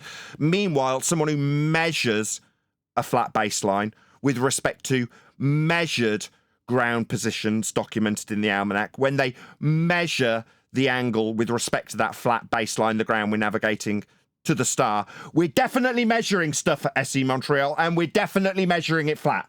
I hope that's 100% clear. I got it. By measuring an angle, Nathan declares the Earth is flat. Got it. Okay. No, sorry, I didn't do that. I didn't just declare A it. dishonest, tacit insinuation of his position not being sufficient. Going on. Why? Why is it being boiled down to Nathan declares? Sorry, no. Said, right? Why was the summary from SC Montreal a total misrepresentation of what I actually said? It wasn't Nathan declares Earth is flat. Nathan exampled measuring Earth flat with elevation angle measurements to Polaris along a flat baseline. Why was that boiled down as Nathan declares the Earth is flat by SC Montreal? What's your malfunction? It isn't. We started off with an angle. Is an angle a measurement? And your answer was yes. An angle is a measurement, and it proves the Earth is flat. And I merely just reiterated what you said. And you Excellent. got triggered. I don't know why. Well, then I'm succeeding. That's great. Wonderful. Finally, I'm getting some motion. Brilliant. Can I ask you a question? Okay, so I quote you correctly. Okay, we're good. No worries, Nathan. SE, can I ask you a question? Yes, of course. SE, is an inch a measurement? Is an inch an inch? By our standards, we agreed upon it, yeah. Yeah, so it's a unit of measure. You'd agree, yes? That we agreed upon, yes. Yeah, so you would agree, not we. Do you agree an inch is a unit of measure? Yes, it's an empirical British unit of measure. You agree. Yes. So you agree. Do you agree with that? For the sake of this conversation, yes, I agree with it. Okay, and do you agree that a foot, which is 12 inches, is another unit of measure? Yes, for the sake of this argument, yes. Okay, and do you agree that 5,280 of these feet? 1 second, I'm going somewhere with this. Do you agree that 5,280 of these feet makes a mile, a statuate mile, and that is another unit of measure? Do you agree with that? Okay, yes. And do you agree that the statute of Moyle is a straight line horizontal measurement? As in, it's defined as a straight line, a horizontal. Yes? Yes, yes. Okay. So what they found out was that as they moved north and south on the ocean, along the coast, that Polaris drops or rises for a certain amount of statute miles. Now, they found this out before statute miles, but they converted this to statute miles. That when you move 69.048 statute miles north or south, once you're north of the equator, taking angles to Polaris, you will notice that Polaris will appear to drop or rise by 1 degree. That means that they measured, right, via statute miles, right, via landmarks on the land, right, now, and they did it with other units prior to that, right, that 69.048 horizontals meeting end to end caused Polaris to apparently drop or rise by 1 degree. Then when you divide that by 60, so you can turn minutes of degree into a land distance, you get a ratio of 1.1508. That is the ratio between statute and nautical miles. So a nautical mile is a horizontal measurement. So when I measure an angle of 45 degrees to Polaris, north of the equator, and I measure it between the visible sea horizon with a marine sextant and Polaris, and I do my correction for height of eye, which is another measurement, then I have measured 2,700 nautical miles. 2,700 straight lines, meeting end to end. What's the problem with that? Why are you asking me? We're talking about angles and measurement. So, okay, you made a statement now. What does that mean exactly? What are you trying to say? It's measured flat. Hold on, Neil. Hold on, Brian. Hold on. Let me just package it up. He's taking you through the process that gives us a mapping system with latitude. That's what he's doing. He's doing it in a really wonderful way, actually, Brian. Kudos. He's actually taking you through the steps of acknowledgement on the path of understanding navigation. He's doing a really good job. Just work with him, Essie. He's doing really well with you. You think this is the first time I heard this? How like, seriously? I'm not trying to demean you in any way, and neither is Brian. Well, good, because if he can you just answer the question, Montreal? What is the problem? Then why did he question why you say that it's measured? The contention is... Exactly, Eli. That's why I asked. Because the reason I asked you those questions, Essie, is exactly from what Eli said. Because you were asking Nathan about this measurement. But I just detailed what the actual measurement was. And you have no issue with it. So there's never a reason to ask the question about that measurement again. Because it's all being detailed to you what that measurement is. So unless you deny the inch, the foot, the statute mile, once you're okay with them, then that measurement is a measurement. What you just detailed is what everybody here on this server knows is how they measured an angle to Polaris. That's all you did. Now, if you think you did something spectacular, good on you, bro. See, how is it done? How do you measure? Hold on, everyone stop. Everyone stop. Everyone stop. No. It's not just an angle. It's an elevation angle for latitude. You're now boiling it back down to something it isn't. Oh, all you did was measure an angle to Polaris. No. An elevation angle measurement to Polaris, very specifically. Do you know what an elevation angle is, Essie? Hang on, that's not specific. What I specifically detailed was the measurement of a horizontal distance measurement between my position and the GP point of Polaris. That's what I actually measured. I didn't measure to Polaris. I used Polaris, but I didn't measure up to Polaris, as in its actual height. I measured the horizontal distance. That's it. Using real-world units of measure. There is no argument there. I don't know when you try to demean it and turn it into, it's just an angle. No, I detailed how it's more than just an angle. It's an elevation angle, which is a right angle triangle. And the baseline of that right angle triangle in the way where I'm using it measures 2,700 nautical miles between me at 45 degrees north latitude and the GP point of Polaris. So it's not just an angle. There's more than just an angle went into it. I can take just an angle in my room, but that won't give me a horizontal distance to the GP point of Polaris, will it? The question was, Brian, maybe you missed it, was, is it what did I ask him? Is it a measurement? Is an angle a measurement? That's all I asked. And all this ensued after that. In this instance, you're using Hey, look, an angle. you've been insinuating that there's angle. an error in their logic sequence. So they're trying to ask you, where's the error in their logic sequence if it doesn't logically indicate that the surface of the Earth is generally planar? It's not. That's not what I asked. I asked hold on. if Let me I know it's not what you said asked. That's what they're asking it's you. not. Hold on. It's not that the surface is generally planar. We measure the surface of Earth flat. That's how we deal with it and measure it. It's a prerequisite. That's what I mean by the phrase generally That's the planar. contention. That's the contention. He says that he measures What's the the Earth. confusion? So Right, and a lot of Well, people within everything that's articulated and to he you. says, well, I took an angle. This is how we Okay, measure so within everything they just articulated to we you, have- how does it one not second, logically maybe- indicate the Earth is measured flat? Yeah, I see. I just detailed for you a minute ago, starting with the inch, right? All the units of measure used, right, in determining your distance to the GP point of Polaris.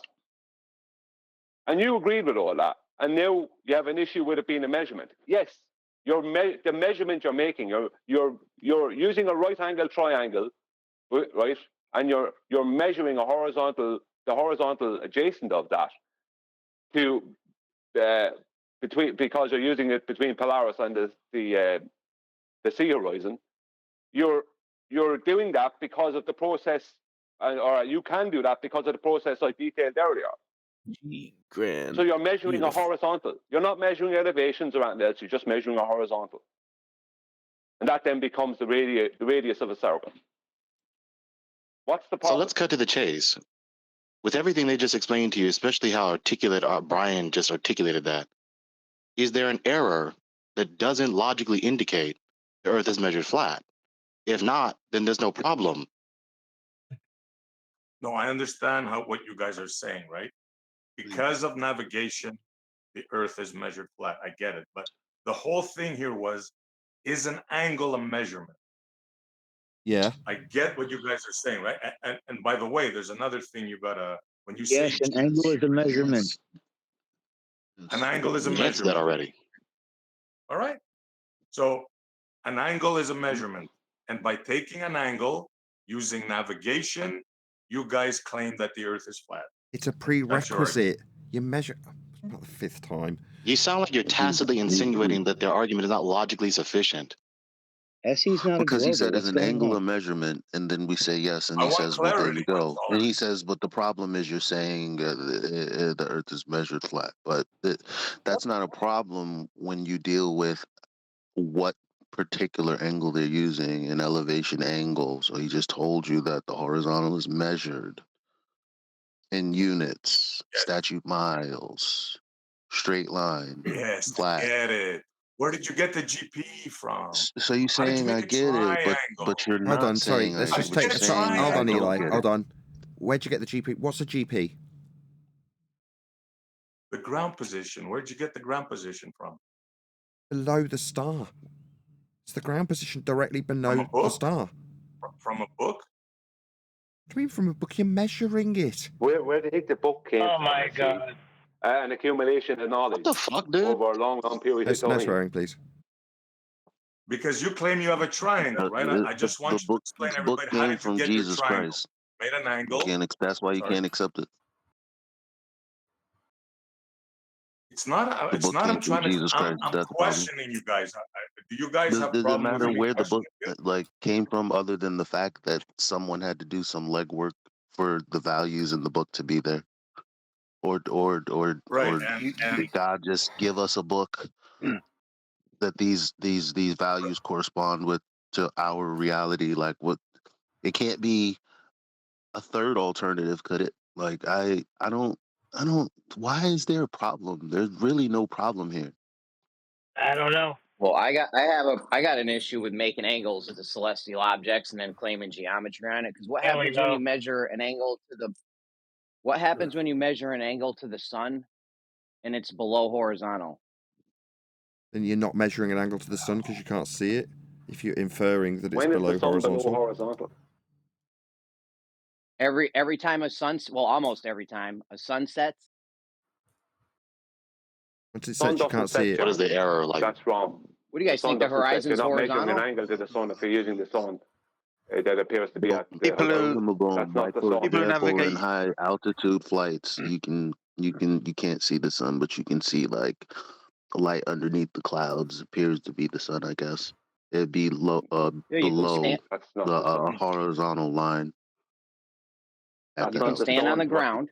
You can stand on the ground here on Earth, and if the horizon's below your horizontal, and the sun's setting, and you can see the sun where it touches the horizon, appears to touch the horizon. The horizon's below the Then you would be It taking it doesn't go below then that. you would be taking an angle measurement. I know this needs to be It rumpus. doesn't go. What I'm It doesn't saying go needs to be below that rumpus because when you look out desperately. into Eli, please. if you look out into the horizon over Hold the on, ocean, guys. Hold on, you man. got like that whole portion Eli, can you hear above the me? horizon Check. that's like this wash, especially when you're looking at the sunset. You got like all of these purple and pinkish colors that's kind of like a wall of air, if you will. You're not at that point. You're not even looking at the horizon. We all know that. Like if you've ever watched a Yeah, please don't sunrise or a interrupt me sunset. though, please. Now, if you're looking at the horizon, if you have a measuring tool and you're looking Yeah, at he the said I'm horizon, the interrupting horizon him is to below address level. exactly what Please he's don't talking interrupt, about. dude. His Stop. whole point is Oakley, his get whole control of your point is panel, that it Oakley. goes below He's horizontal. answering you, and you're Can I telling him please not to correct interrupt Jeremy on him as something? he's Now, if you're answering looking you. at the horizon and the horizon Well, I is below just did. horizontal and the sun setting and there's a piece of the sun underneath that horizontal line, and you're going I to just start told making him it doesn't geometric do that. claims on these angles, the celestial objects, you're going to find out that the sun is now measured below horizontal. Jeremy, You just told him it doesn't do that. Leave me, please, Eli. Jeremy, the sun does not set. What you see at the horizon is not the sun. It's called the sun mirage. The sun is not there where you think it is. That's not the sun. It's the sun mirage. That's why you can see what you think to be a sunset at the base of the Burj Khalifa, then go up to the top of the Burj Khalifa and see what you think to be a sunset again. You're not seeing a sunset. You're seeing the sun mirage twice. The sun does not. So your argument is when I see the sun. Right, this is the So guy your that just argument is when I literally see the moaned sunset- straight through the top of you that you were rumpusing him, or Eli was, while he answered. Yeah, Not no, the first I time. thought he was done. He took a pause, and then I stopped. Are you done, Brian? This is. Did you hear This what is I a bit of a said? Because I just want to. I want to respond. I mean, is Brian Did done? Jeremy Because hear what I I said? want to. I heard what Did you you hear said. what You I said said, I'm Jeremy? not seeing the sun. Yes, and I'm going to respond to it, please. You said when I look at the sunset, that and I see that giant circle in the sky that's super bright. I'm not seeing this. You're saying that's not the sun. Not at the sunset. No, that's called the sun mirage. It's not the sun. That's not the sun. When does it turn from being the That's why sun it can to? appear When does melty it and turn all this from other being the stuff. sun?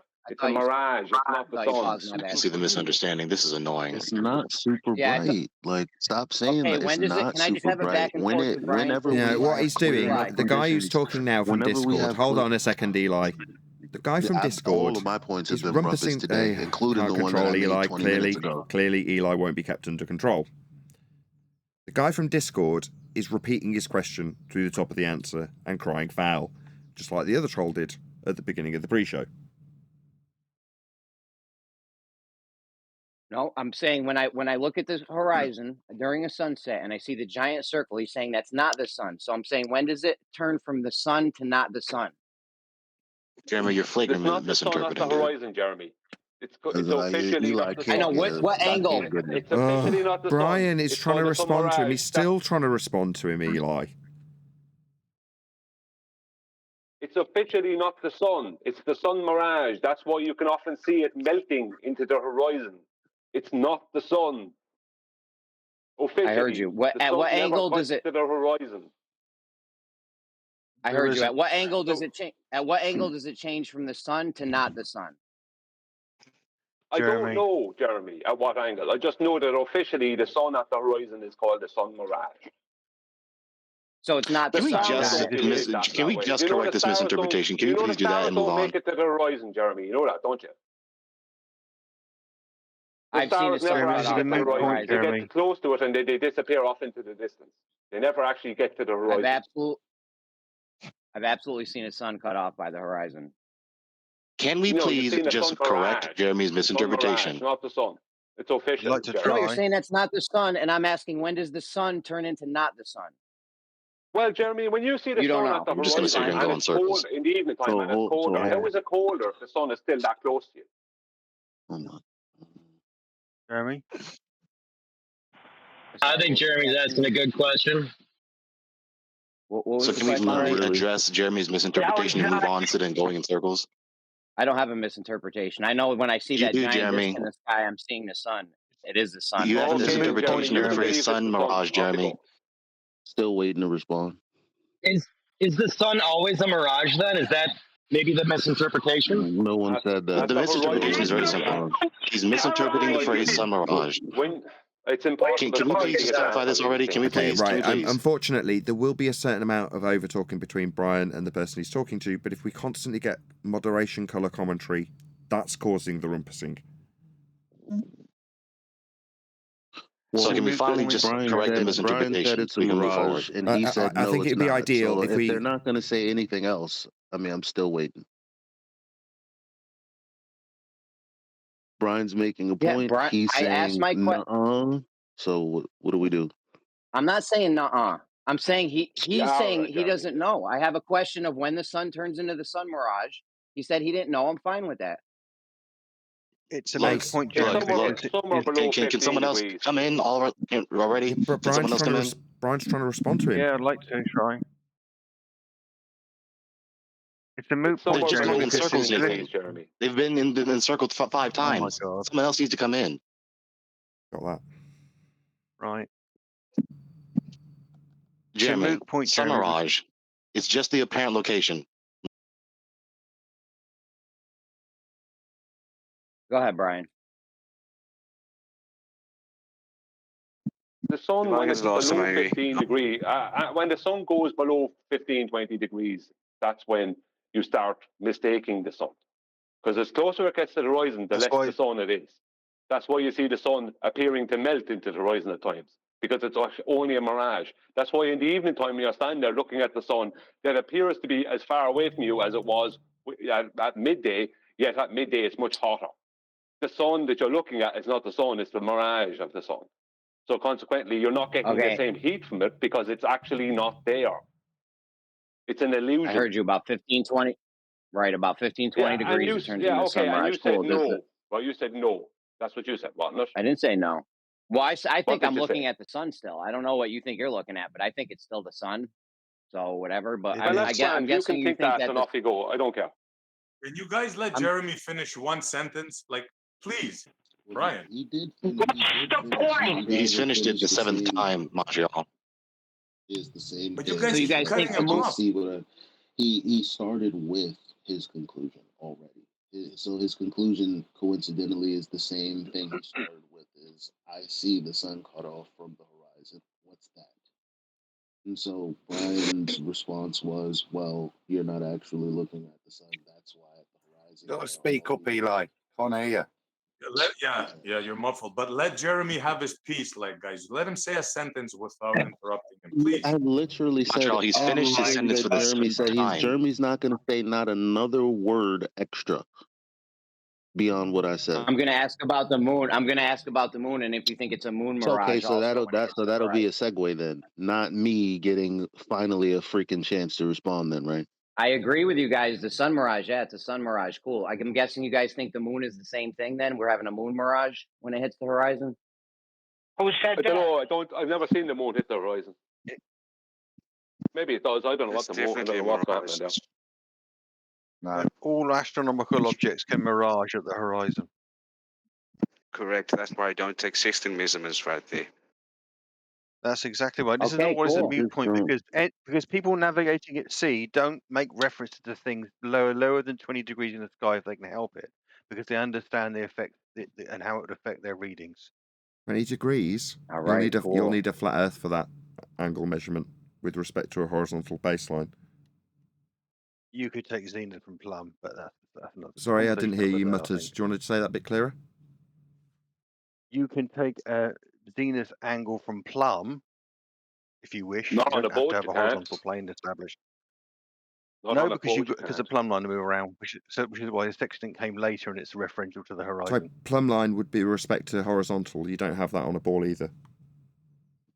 Well, I can have a plumb line on the ball if all the plumb. Horizontal is perpendicular to a Sorry, plumb. who's this so guy why interrupting can't this you have that? discussion that just began? know, Can he guys, be put on please. mute so I can talk to the guy who said Yeah. that we could take plumb?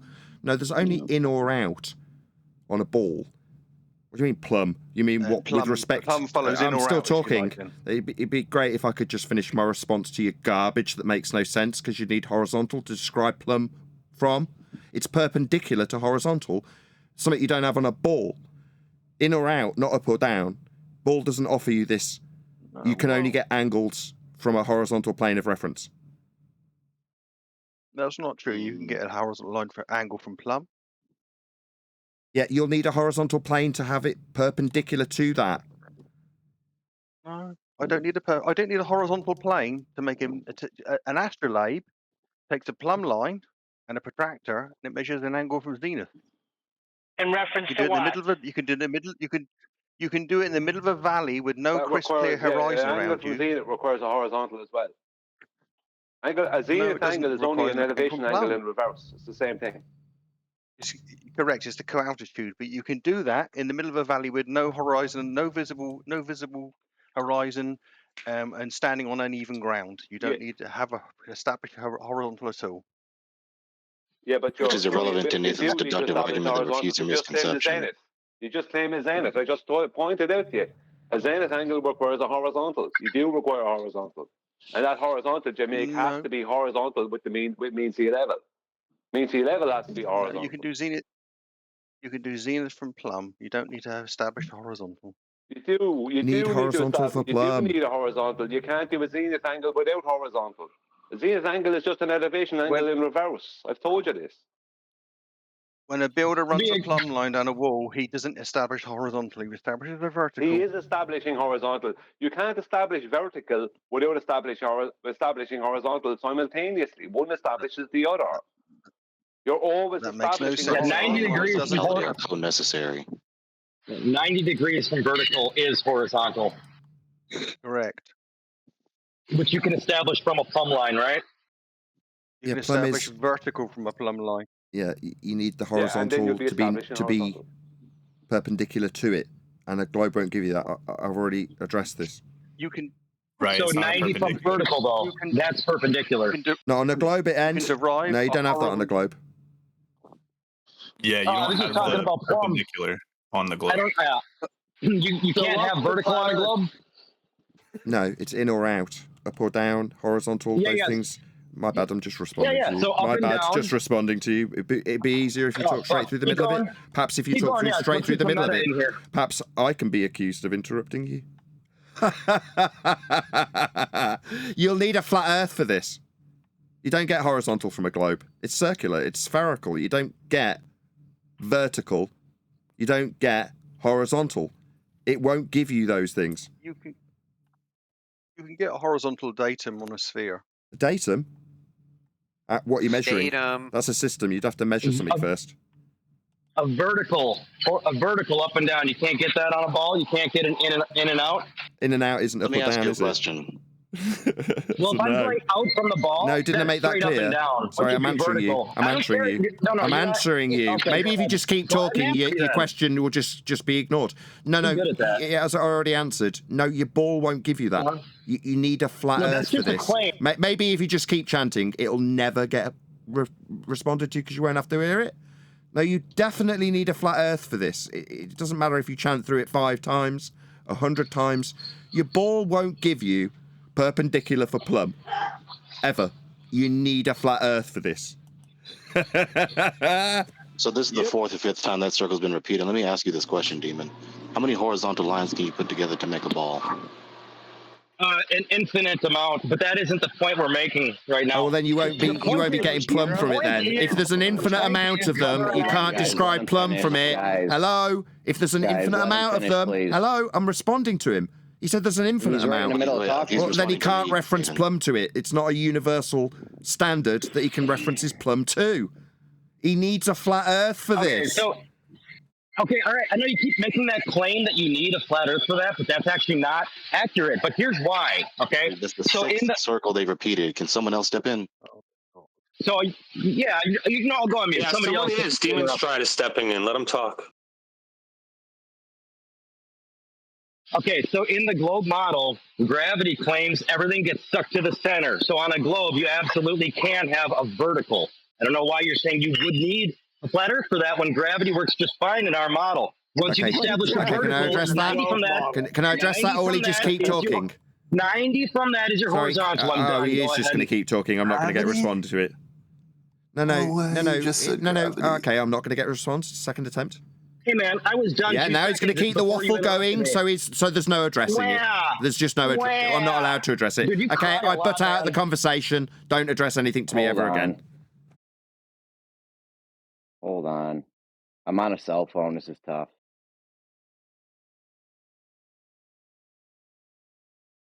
Bro, how does gravity have anything to do with the shape of our home? It doesn't. We're talking about establishing perpendicular and horizontal, and gravity with respect to the center of a ball. That's not how you define perpendicular, horizontal. You don't get those things. Yeah, I would have to agree, since it's not a physical thing you can go touch. Well, it's just not horizontal for perpendicular to be perpendicular to it. You'd need a flat Earth for that. A globe or a globe model won't afford you those things, as I've said about 5 times. I really don't think you can use gravity in this situation. No, horizontal's what you need. You mean that thing that doesn't exist along with the globe model? I was going to say, if gravity was real, if it was real though, would it be able to make a plumb, a straight up and down on a ball? It wouldn't matter. It wouldn't matter. You still That's what I'm saying. I'm granting you gravity being real. Every point around it. Okay, so if you grant me gravity, you're telling me that every point. If you grant me gravity, you wouldn't be able to get straight up and down on a sphere? Every point, no, you wouldn't, because there's no one around. Every point on the surface of a sphere is a point of tangency. So what you can call horizontal, 1 foot over, you have to call that a different horizontal. That's not horizontal. Horizontal, there's no consistency. That's not horizontal. That's right. That's tangents. It's a datum. You're making a 90 degrees with tangent. You're not making. There's no vertical and horizontal on the sphere. But I didn't. There's a second. I didn't ask if you could get horizontal. There's a secondary point that I want to make, because he's not listening to any of that other than you can have a vertical to the center of the Earth. Well, that's not plumb lines according to the WGS84 model. You don't have plumb lines that go directly to the center of the Earth anyway. Marginally off. That's correct in certain places. Yeah, that's a good point. How would you know they're going to center, right? When it's 4,000 miles down, and we've only dug 8 miles. Like, we've only max depth down 8 miles. So how would you know it's even going to the center? You know what I'm saying? Not mean. Center of what? You guys are missing the point. Yeah, everybody's got their own unique plum, haven't they, on the globe Earth model? Well, Brian's point is paramount. My point is just so that his brain can turn on and begin working, because he won't listen. So who is it that won't listen, though? So I have a question, if I can get in there. So if you think that plumb lines don't work on a globe, can you steelman the globe model to explain how the globe model would say plumb lines work? Can you do that? That thing that doesn't exist. I just did. Steelman something that doesn't exist. You sure about that? Right. Okay. So right. So I didn't think you could. I just did though. I kind of just did though. I detailed what they I feel like two people explained did. with plumb lines in reference to the WGS-84, and I just told you that they don't go to the center of the Earth.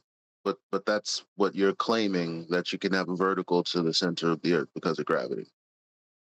Yeah, you also claimed that in the text chat and added me. Well, I know. So I mean, can we just can he just go? Okay, I understand. Can we get that? no, I do not. I do Okay. not think you are steel manning it correctly. I think you are making mistakes about how the model works. Okay. The way that the globe model works Hold on, with the plumb lines. hold on, guys. Let him just tell us how the globe model works. Then I've got one comment to add, and then Eli can go. Go ahead. How does the globe model work? So the Earth has a center of gravity at its core, or somewhere, right around there. And what happens is all mass is being pulled in that direction. We define that direction as down. So whether you're in Australia or whether you're in America, you will have a plumb line from wherever you are, and it will be pointing straight down. That is a plumb line. Then if you have like a level or some other tool, you can get a horizontal from that on a globe. There is nothing about this that doesn't work. It is absolutely 100% standard You geometry. can use a protractor from that line to get 90, which is exactly a horizontal. Yeah. But the fact you guys couldn't steel man that means maybe you don't understand that. Go ahead, ask him your rebuttal, Nathan. What was my rebuttal? Remind Are me. you asking for a steelman for that? Oh, you ask, Huey. You said you were going to give your rebuttal right after he was done. What's your rebuttal to that? I don't know. You tell me. Where's your globe model? Wow, that's real strong, man. Well, oh yes. Sorry. Yes, you reminded me what I was going to ask. So you're explaining how things would work on a globe model and describing how gravity comes to pass in that model that we haven't seen. Okay, fine. But are you aware that the model itself is based on measuring a flat Earth? Get the R value. No. Measure. To get the R value. How'd you get your R value then? I'm not getting an R value. Yeah, you are. It's Need part of the an R globe model. value. Yeah, it's in the globe All model. I need is a Practice 6 years ago, huh? Sorry, can I just reply to him? Yeah, Sorry. no, I agree. You literally just said down to the center, right, of the globe, which is 4,000 miles down. That's what. Go ahead. Where'd you get that value? What value? The globe R value? I'm not using the R value. I'm not invoking the R value. A plumb line doesn't need an R value. Yeah, he's definitely trolling us for sure. Yeah, just kick him out. The guy's disingenuous at this point. I've won. Just kick him out. Oh, I'm not using spherical R value for your globe model, and why am I being rumpused as I make my conclusion after winning? Because it's painful when I win. And my bad, I'll just get interrupted continually rather than getting to make the winning conclusion. Yeah, you definitely will need an R value. I'll tell you where it's measured. It's latitude. It's the minimum elevation angle measurement to Polaris to give you the radial value. That's what you use to give you your equator. It's a circle of equal elevation with respect to Polaris. How do you deal with negative elevations in the southern hemisphere, Nathan? What am I doing? Dealing with what? Negative elevation angles in the southern hemisphere. I'm not dealing with anything. Negative elevation angle. So you just ignore it. Seeing through the ground. I mean, I can bring up the magnetic declination in the southern hemisphere and how there's like 5,000 unanswered questions in the geodynamo model with the magnetism of the Earth because it's not a perfect sphere, right? There's things in the south that show you it's not symmetrical to the north. So why is that? I'd sooner stick with what's just Well, let's been not said. digress to that yet. We've got another. No. I'm just making a point because whoever said that, that's like that. Like I can do the same thing. There's unanswered questions about it too. Yeah, let's not digress to that yet. I agree. I'm not trying to digress. That's a non sequitur. It was just a ridiculous. Yeah, exactly. No, my question is on point. It's not a non sequitur. Nuh-uh. Yahans and nuh-ahs, right, Brenda? I disagree. I disagree. Can Adam speak? Before we go off topic. So just explain negative elevation. Adam, speak. Negative elevation angle, numpty. I think if you want to relax, elevation angle, Brenda, that'll be your claim. But before we do, I do think all this plumb line chat is interesting, because surely, therefore, wallpaper proves flat Earth. Right. Now, the point being, yes, in an imaginary ball world, you can go away and invoke a plum and imagine that it's pointing to the center of an imaginary ball Earth. You were held to the R value earlier, and you do need the R value because otherwise you wouldn't know how much your plums are out. Yeah, you have to invoke that. The only way you can do that, knowing that your plums are out, is to incorporate R, because it's going to be a function of distance, which will be circumference, which you'll need the R value for. So when you said you don't need R earlier, you do. Yeah, that was my winning point that I got rumpused entirely. Yeah, you'll need to measure latitude. The minimum elevation angle measurement gives you your outside edge of your inferred sphere by way of a flat Earth baseline measurement to Polaris. So you'll need a flat Earth to get your model to infer that this somehow works on the model that came from measurements of a flat Earth. That was where I won last time. It got highly rumpus. You have another fundamental problem with this proposition in that if you traverse a flat surface towards the GP of an object and the elevation changes, the rate of change of elevation is not proportional to the rate of distance you travel across the surface. This was all explained earlier by me. I went through all this with the statuette and miles and nautical miles and how they determine what a nautical mile was. It's a horizontal. Sure, but that's a linear proportion. That represents a linear using trigonometry with the stars. They're not using trigonometry to determine the adjacent. Didn't say they were. Didn't say they were using trigonometry. Yeah, but you said it doesn't fit a flat plane, and it does. That's exactly what it fits.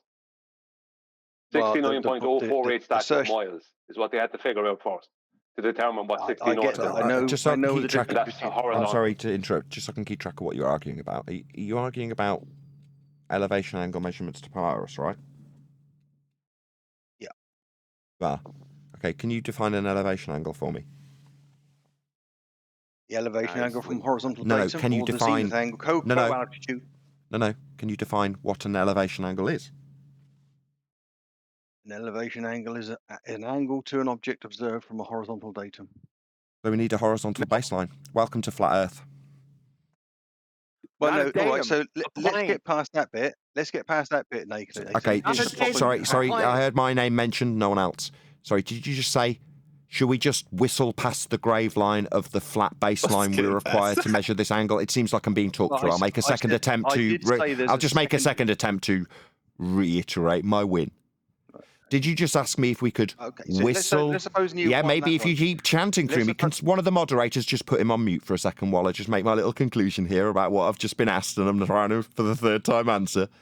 Did you just ask me if we could whistle past the flat Earth we require to measure this angle and move on to a different point? Yeah, we can, so long as you, my globe-believing opponent, just acknowledge that we require a flat Earth for this angle measurement, and then we'll move on.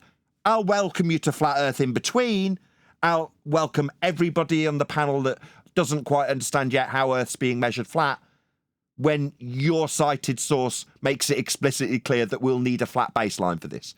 Yeah, welcome to flat Earth. We'll move on once you acknowledge that Earth must be flat for us to get this angle. Go ahead.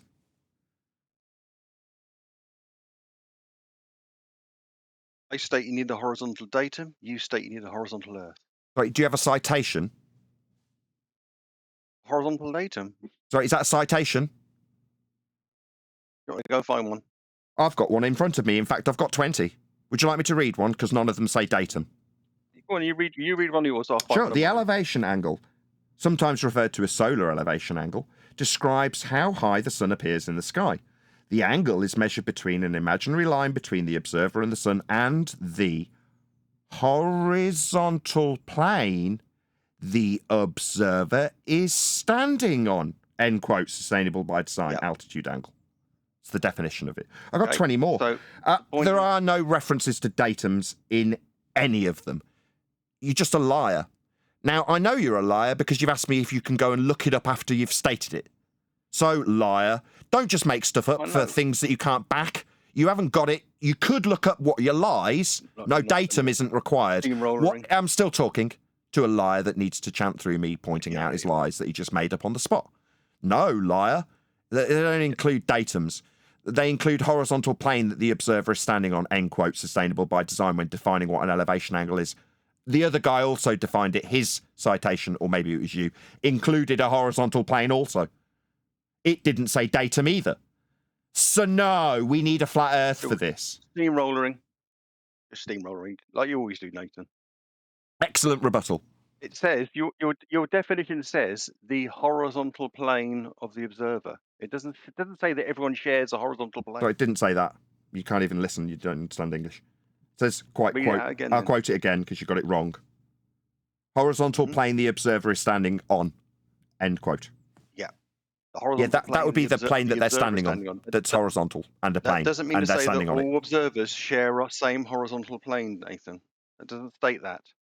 For latitude, all angle measurements are elevation angles, and they're all with respect to the horizontal plane the observer is standing on for all of these angles, because it's an elevation angle when you measure Polaris for latitude. It's my bad. Sorry, the middle of my sentence absolutely destroying the globe Earth and proving beyond doubt that Earth's measured flat with elevation angle measurements to Polaris, which in all instances are the same definition of an angle measurement with respect to the horizontal plane the observer is standing on for all elevation angles. So all Polaris-based elevation angle measurements for latitude are all with respect to the horizontal plane the observer is standing on, because that's how it's measured.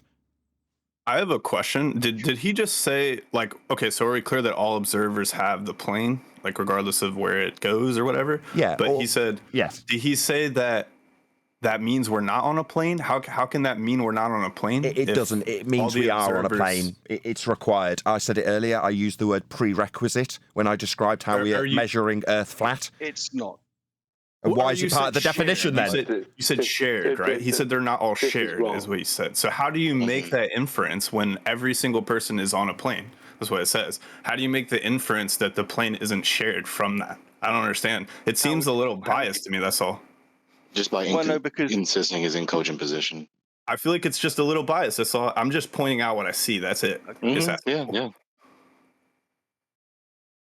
Yeah, he's trying to insist that you have horizontal planes when you cannot put any number of horizontal lines or horizontal planes together to get a ball on its surface or anywhere on the ball, in or outside of it. Well, so strictly speaking, it necessarily implies that they're getting that they're literally conceding to the refutation while they still try to sustain their ball, which is not geometrically coherent with the effort of trying to get an elevation angle. You're still riding Rothschild over the fact that you don't have a linear proportionality between the distance you traverse towards an object in the sky and the angle that you measure. You do have it's been established. It was established in a linear fashion. That's exactly how it was established. No, exactly. The angle and the rate of change of your distance are not proportional. Exactly. 60. You're sitting here saying that we don't have it, but sorry, he's saying he doesn't. Hold on, whoever. I'm sorry to interrupt you. Whoever's trying to mod, good job. But Brian's addressing how it absolutely is linear as he chants through the top that it isn't. Could Brian just address how wrong you are before you chant through the top of him? Is that possible? He's absolutely Clearly not possible. Clearly, Brian's explaining how wrong you are isn't going to be allowed. You're just going to keep talking. Brian, go ahead, annihilate this guy. Yeah. Let him go, Pazza. Let him go. Now SC Montreal decides that sound of his own voice for moderation is more important than the actual discussion that literally I just got back on track. We'll try again for a fourth time, Brian. Maybe another moderator will light the sound of his own voice through the top of you again. Go ahead, Brian. You have issues, Nathan. You have issues. Yeah, SC Montreal still definitely wants to hear his moderation through you starting for a sixth time, Brian. Yeah, go ahead, Brian, please. To establish what a 1 minute of degree would be in a land distance, they needed to establish what the rise and fall rate of Polaris was with known land units of measure. And they established that with statute miles. 69.048 statute miles will move if you move that many miles forward north or south, while north of the equator, viewing Polaris will either rise or drop by 1 degree. That's how they figured that out. They then divided that 69.048 by 60 they give them a ratio of 1.1508. That is the ratio between nautical and statute miles, right? Nautical miles are horizontals. It's a horizontal linear relationship because statute miles are linear horizontals. That's what they did. Flat Earth required. Yes. You're literally measuring a horizontal plane. Literally. Literally. Coincidentally, it's the same horizontal plane and the same system of measurement for latitude that the globe uses for their outside edge of a ball. They need to measure a flat Earth too. That's why it's so painful for them. That's why I asked a rhetorical question. How many horizontal lines can you put together to get a ball? An infinite number. There are no horizontals on a ball. No, I can't have a horizontal. There are an infinite number of tangent lines on a sphere. Or tangents. That's not a tangent. It's not a horizontal. Tangents aren't horizontals. What's such thing as infinite anyway? On a ball, you asked me how many horizontals on a ball. You said. No, that's not the what I answer's asked you. none.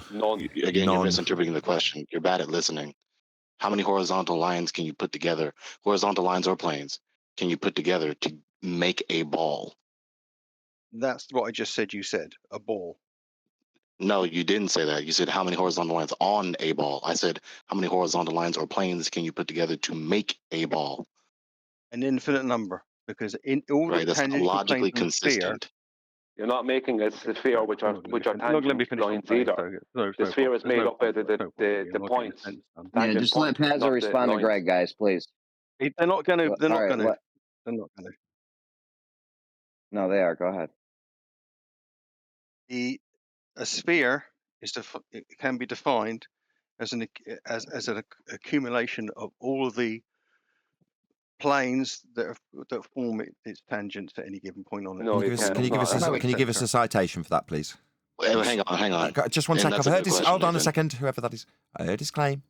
Now I just need it to be cited, please. Yeah, go ahead and cite that. And then, of course, in principle, even before you cite it, go ahead and cite it. But I'm going to say this. You're not being logically consistent with what a sphere really is and what horizontal lines or planes really are. Obviously, there's nothing about a sphere that is subsisting of horizontal planes or lines. You cannot put any number of horizontal lines or planes together to make a ball. So there is no horizontal anything on a ball. You are superimposing. That's what you're doing in a logic sequence. You're being inconsistent when you superimpose a horizontal line or plane onto the ball, which is not intrinsic to the ball, in order to get your elevation angle in your line of reasoning. I'm pretty sure the surface isn't involved in spherical geometry as well. But anyway. Are there any flat No, that's all. surfaces That's on a all that's ball? involved in spherical. Hold on, Neil. That's all that's involved in spherical geometry is the surface. There's no above. There's no below. Oh, okay. I got it backwards. Thank you, Jeremy. The spherical geometry relies on the equatorial plane, which is No, flat. spherical geometry is just geometry. A sphere is a geometric shape, a 3D geometric shape. It's just geometry. There's no such thing as spherical geometry. The ballers have people hoodwinked with that nonsense. No, it's just, a sphere is geometry, but spherical triangles are not geometry. You have to see the difference, because there's no such thing as a spherical triangle. They're not geometric, but a sphere mathematics is. describes what that is, doesn't it? No, I mean, I would disagree with PZX most of what you triangles, said. But... what are called spherical triangles or PZX triangles are azimuth and altitude measurements through a sphere from a flat plane, the equatorial plane. So you have to first measure the angles and then superimpose them on the radial-based, flat Earth measured sphere that you create around your position to give you the PZX triangle. The angles come from hell to give you bent lines that aren't angles and aren't triangles, or what they call spherical triangles in the PZX system. That inference also requires a flat plane to measure to give you the angles from the center of hell in the sphere that's wrapped around you that places those points on the sphere. You're not standing on it. You're putting the measurements in the sphere from a flat plane onto that protractor that's wrapped around you they call the globe. That's how it actually works. Flat Earth required, celestial plane needed, angle measurements being used. Earth measured flat. Horizontal datum required. That's what every single person who So studies. did you get us a physics understands. citation for that? I'm pretty sure I covered this with About citation it. earlier. Maybe if you rinse and repeat that the datum's required for elevation angle measurements to form the latitude system. They're not, but rinsing and repeating something that I've already overcome might work. We'll see how you get on. Did you get a citation, Pazza? We already I'll did get this. I mean, I had one of the other moderators get frustrated last time when we were around in circles. He just lied. He said datum and then said, I could go and look it up, future tense. I, in the meantime, had 20 citations. I did a quick search through them. None of them had the word datum. All of them were citations for definitions of elevation angles. He just lied. Now he's repeating that lie, very much to my frustration. Just a lie. Remove him. Scumbag liar that's rinsing and repeating the lie I already overcame. Relax, Oakley. No, I'm just Relax. dealing with liars. I don't like liars. I get angry with them. Are you the liar? Is that the white knight or the defender of the lie? Or are you the liar? I Which just one don't are want to you? be calling names. That's all. I just don't want to call Not a names. name. That's not how we do No. It's not a name. He lied. Scumbag liar? Yeah, that's a fact. I can, future tense, look out a citation, factually defines how he knew he'd made it up. He knew he hadn't got a citation. He knew he couldn't define it. He did anyway. That's the definition of a liar. He deceived with intention and foresight. Forethought. Lie. It's not a name. Scumbag liar. That's a name. That's what you said. Yeah. Okay, fine. That's why I said don't call names. Yeah, can you? Maybe. Relax. Why does it every? Why is it? Why is it that I come every single time I come to Earth Awakening server? I come with the purpose of disseminating the fact we measure Earth flat, and at the end I feel like I'm being told how I need to moderate my discussions with others. Yeah, okay, that could be the main focus here, or the fact that Blurf had to lie.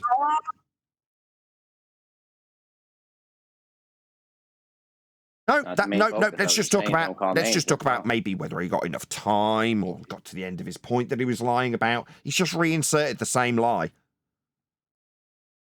That is a scumbag's way of behaving. It's a description of how scumbags behave. Scumbags lie. It's still a description.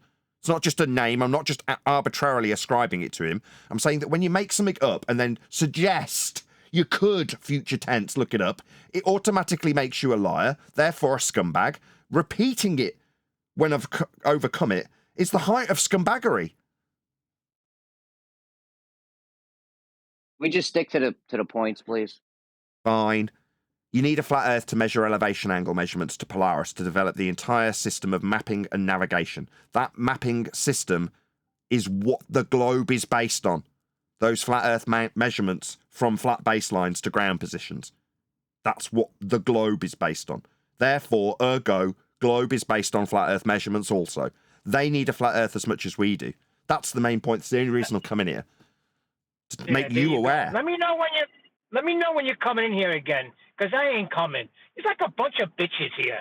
Sorry, No what are need. you all woke? No you can't need. say the word scumbag These when are our somebody's kids. a scumbag? These are Oh boy. These are our colleagues. These are our colleagues, Neil. These are our brothers in arms. What do you want? What's that old saying? I When you want start brothers act like reverting to brothers, ad not homs, little Neil, you bitches. lose Hold the- on, Neil. Go ahead, SE. I was just gonna say, what is that old saying? When you start reverting to ad homs, you kind of like lose the argument. What's an ad hom?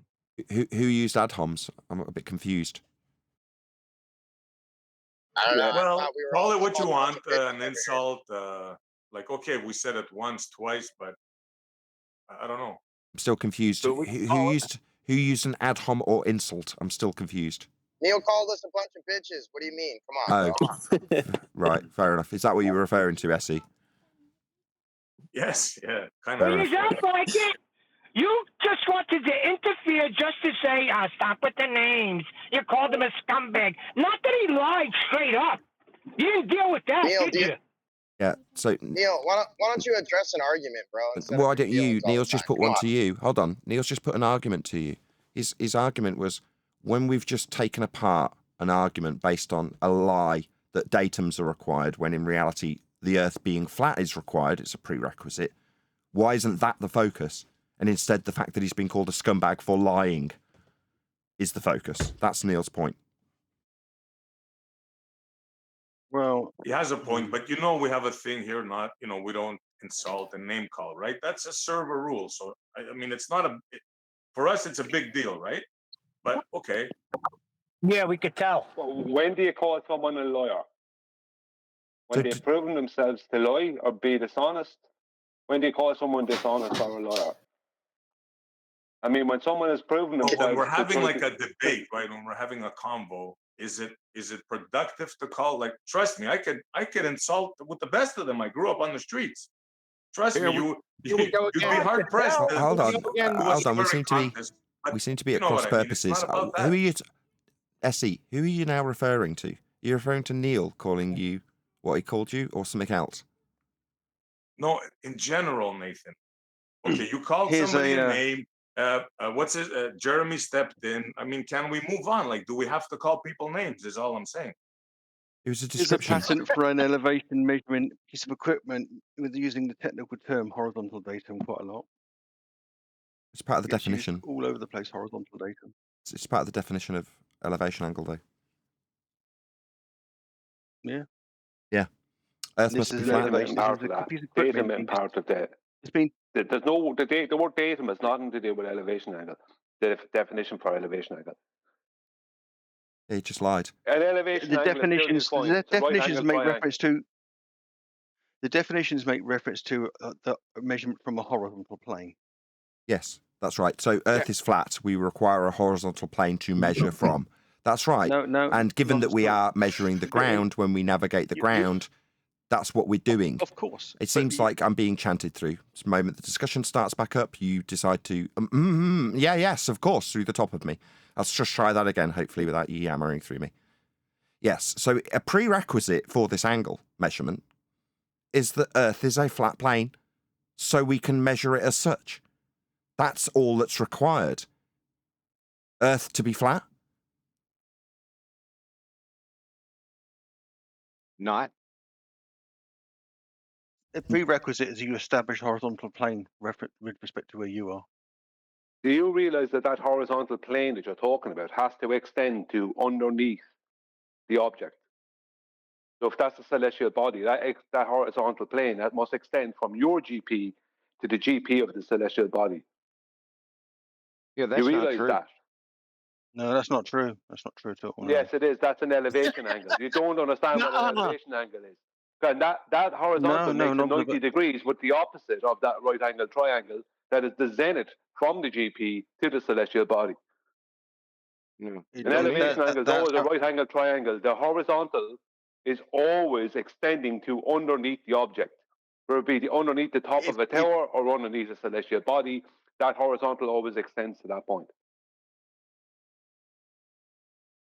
Yeah. Perhaps you ought to define a right angle triangle. You can say that, but you can say that, but there's an awful lot of people who disagree with that. You can't disagree with what a right triangle is, dude. No, none of the diagrams in Bowditch show a right-angled triangle with the sun. Yes, I do. I got 30 of them right here. Yeah, they've been on screen for my audience the entire time we've been having this discussion. Sorry, just to challenge the guy who said, sorry, excuse me, we're challenging that. Yeah, number one, QE's got 30 that you could bring up. Number two, while we've been having this discussion, they've been flashing up on screen for my audience the entire time. The triangles. I'm looking at one now because I was on the fly looking up GP definitions. The geographical position of a heavenly object is the spot on Earth's surface where an observer would see the object directly overhead, the zenith point. Marine Guyane definition of GP. It seems like when I define what a GP is, I'm getting yammered through. Why am I being yammered through by a fundamentalist religious globe-believing zealot while I define what ground positions are? What's going on? I understand that when we hear detail how Earth is measured flat, that requires non-stop, incessant yammering through the top of the definitions. Now, you guys on the globe side, you can just make crap up. Like a scumbag liar would make things up when they don't have an argument and they're a glurf, they'd just lie. You know, scumbag behaviour. That kind of behaviour. Okay, lying. like a scumbag. Once you just get to the argument, Nathan, once you demonstrate... I was in the middle of it. I was yammered through. I'll go to it straight away. Thank you for the prompt. In celestial navigation, it seems I'm not getting an opportunity to actually get back on track. I'll do it now. Hopefully I won't get interrupted a third time. 95 I'll try again. The guy encouraging me to get back on track. Thank you. In celestial navigation, this location is called the ground position. GP can thus be stated in terms of its celestial coordinates. Yeah, these are all definitions of ground positions. Positions on the ground. Brian explained that that is along the baseline, the horizontal plane the observer is standing on for this angle measurement. It seems like someone's opened their mic in desperate attempts to stop the pain of a flat Earth measurement and the definitions thereof. Yeah, and the lies that have come in rebuttal from Glurfs. You've got to lie to be a globe believer. We cite stuff and define stuff and explain how Earth's measured flat for your globe belief. You guys just lie. Make stuff up on the spot and then ask if we'd like it looking up after the fact. That's what you guys do. Lie. That's what you got to do to be a globe believer. I got a question. The claim was that all those GPs are on the same plane, right? I think that's what Brian implied. And yours as well. Am I wrong? I literally just defined it like literally 25 seconds ago. I'll get as a no then. I'm not wrong. The ground position, then GP. It shouldn't. Yeah, I was just going to read out the citation that your question would infer that you are hand waving or ignoring, because I just defined it 35 seconds ago. Yeah, on the ground position with respect to the baseline. Yeah, that's how it's defined. I just defined it about a minute ago. Are you hand waving it? By way of your question, it seems like you're hand waving that. I'm accepting it so I can finish the rest of the question. That was just the first part of it. Fine. So, yeah. If that's the case, then it shouldn't be that hard to draw circles of equal altitude on the plane to get their intersection being at where you are, right? There should be easy to do that, if that's how you guys are claiming. But if. Yeah. So why did you say if? Hang on. Sounds like an implication of what you guys are saying. No, this is a very well-defined process called celestial navigation. And at the beginning of my definition in regards to ground position, the sentence started, in celestial navigation, this location is called ground position. It goes on. However, that's not an if in celestial navigation. It's a statement of fact because that's what it is. You started your question with if that's the case. No, this isn't a claim. It's a statement of fact with regards to celestial navigation, ground positions, and measuring Earth flat along the baseline for the angle, the elevation angle, defined with respect to the horizontal plane the observer is standing on. That's where we're at. I know it got a bit of interruption in between, which makes me suspect you didn't really listen to what I just said. Given that you've ignored the definition that came several minutes ago and then had a question about whether or not that was the definition or not, it makes me think, given that last interruption, that you didn't listen to this statement either. That interruption that I just had now makes me affirm that you're not listening. Are you?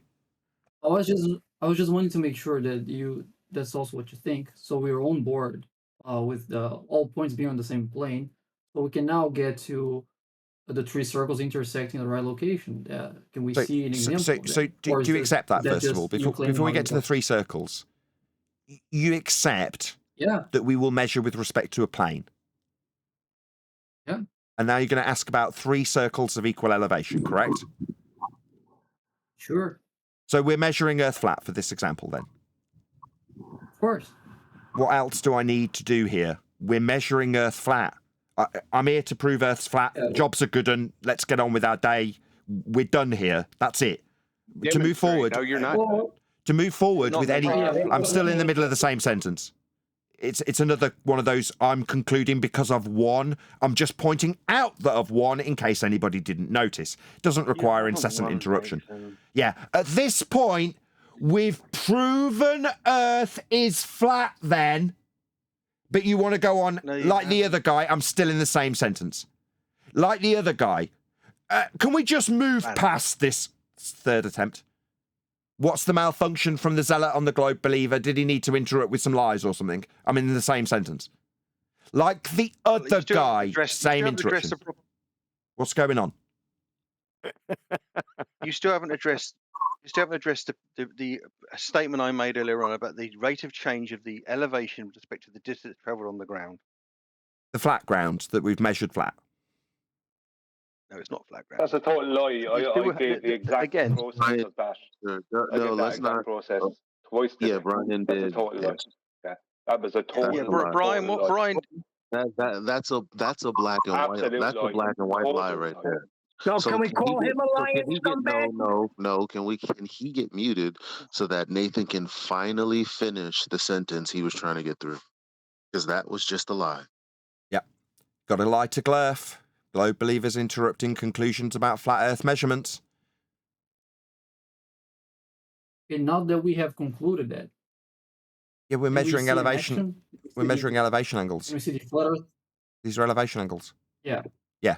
I got that part. Yeah. Well, So now with can we respect see to this the being put in action? yeah, so they're with respect to the horizontal plane of reference. Sure. Can we Yeah. see that being Yeah. applied So in we're practice? measuring Can Earth we see flat. the three circles? Yeah. I'm leading you. Yeah. So we're measuring Earth flat. We're measuring with respect to the horizontal plane of reference, and we're getting ground positions thousands of miles away. With respect at the end You of already on agreed to the. that. Why is he hammering through me? Painful Glurf needs to lie through the top of me, maybe. Still trying to conclude that same sentence. It's been about 6 minutes. 6 minutes of one sentence. Painful. Hey, Globers, right? My, how times have changed. It used to be the case that you guys sat in your superior position laughing at us, and now you can't even tolerate a single statement of fact about navigation. Yeah, GPs on the end of that line, it's the same interruption every single time. You cowards are terrified of the reality of a flat Earth being measured, aren't you? It's terrifying. All right, just stop with the name calling, please. Nobody called anybody anything. Literally. You Just call called him someone a cowards. coward, Nathan, and Jeremy's offended. Sorry, is that the focus And I now? don't The fact that have I've it, spent Jeremy. 6 minutes Jeremy, trying to make a comparison with another guy who did the you. same thing. Jeremy, Your whole maybe panel's you've breakfast. been I'm not away for the offended. last You 6 just don't minutes, call but names here, Nathan guys. has been Please, trying just to. follow, Nathan has don't been call trying. names. Listen, Can you Nathan has take been Neil off the trying to. GP so I can mute his Nathan has ass? been. Neil, come on in here. Nathan has been trying for the last 6 minutes Can we get to that get to sentence the out? end. The sentence To that get Nathan to said the end he's of trying for one 6 minutes to sentence. say. At any point, at any of those seconds, you could have been here to moderate and mute them as they kept interrupting. So you got into one of those interruptions where Nathan was saying, please stop interrupting me for the 6th time. And you're saying no name calling. Why the fuck didn't you do anything more meaningful like mute the interruptions? Because he's a bitch. I just want to say how fulfilling this conversation is right now. What's actually now happened is the troll that wanted to subvert from the fact that the GP line, with respect to the horizontal plane we are measuring, proves a flat Earth. The guy who's asking me a question about circles of equal elevation intersecting must accept that to have this discussion, not like the other guy who's like, okay, yeah, I get, the angle's got to be off a flat plane. Can we just move past that, he asked me. Well, this is that stage for this guy. At the point that he accepts that we must have a flat Earth beneath us to measure, and that it's going to have ground positions on the end of it thousands of miles away, as Brian points out, I will welcome him to flat Earth and bask in the victory of an Earth that's measured flat and a concession from a globe-believing lying Glurf. That's what I will do. But what successfully happened with him interrupting that sentence that I've only just got to the end of 6 times was that he didn't get to hear it. Therefore, what doesn't have to concede to me, the flat earther who's winning, that we must accept that Earth is being measured flat for us to discuss the intersection point of areas of equal elevation. Yeah, we must accept Earth's flat first, and that's what I'm going to get you to do before we move forward with your question. I'll then welcome you to flat Earth, and then we'll ask and answer your question about areas of equal elevation on a flat Earth, with us all knowing that Earth's measured flat. So, prerequisite for the angles, for the intersecting circles. You understand that's measured off a flat Earth, right? Yes. Welcome to flat Earth. Earth is measured flat. Awesome. So there's no need. So just yeah. I'm still making my winning conclusion. Yes, thank you for your concession. I'm done. That's it. as a flat earther, when I was asked 10 years ago for the golden bullet, there it is. You just watched it smash his head to pieces. Yeah? What's that? I must accept Earth is being measured flat to carry on this conversation. Yeah, you will have to, Globe Believer, because it is. You understand it. I understand it. Let's hope this entire server now understands it, because I seem to get challenged every single time I come in here, like it's somehow wrong to say Earth's measured flat. No, it's an absolute requirement for everyone. Sooner you all understand this, the sooner you'll all start winning like I just did. What exactly are the winning? Can we get to the What did you want to formulate a sentence without saying what 6 times? That was 3. No, let Bacon. I know it's not very good with maths, Nathan, Hold on but a that was second. 3. Let Bacon address what. Hold on, man. Let Bacon address what Oakley said or something. Yeah, so now I conceived the first part, which wasn't even actually my point. I never said the Earth wasn't flat. I was starting with that as a premise, so that was conceded from the start. But now that it's very clear for everybody that I did concede, or like 3 or 4 times, and we get to the actual question, which is, let's see those circles of equal altitude. Do we have an example of those circles of equal altitude on the same plane, giving you the location? Sure. Yeah, there's been about 12, maybe 12 or 13 pictures of them. Nathan, hang on. This guy is in the geometric nonsense. How can circles not be on a plane? I'm accepting that they are. Well, I don't know what you're saying. Well, then our job here is done. We've won. Earth's measured flat. We haven't demonstrated it. So what, the circles of equal elevation being anything other than 2-dimensional? That's not what I said. What haven't been demonstrated is that you can use those 3 circles to get your location. Yeah, it's called celestial navigation. Look it up. I've heard it, and now I just want to see a demonstration from you guys that those circles are in the same plane. I already accepted that claim. I just want to see it working. Well, then go out and get a book on navigation and buy a boat, go and buy a sextant, and then get yourself lost. See how quickly you find yourself with those areas of equal elevation and their intersect points based on the angles that prerequisite flat Earth has been used to measure the angles to the stars that you use to get the circles to have an intersect point to know where you were on the maps that were developed with areas of equal elevation with respect to Polaris. Also flat Earth measurements. I mean, you can go and do that, but why would I teach it you? Once I prove Earth's measured flat, which we've just done, and you've conceded, it's the only way it can be done, then I'm done. I say I'm winning. I've won. Earth's measured flat. I've proven Earth is flat. That's how it's measured.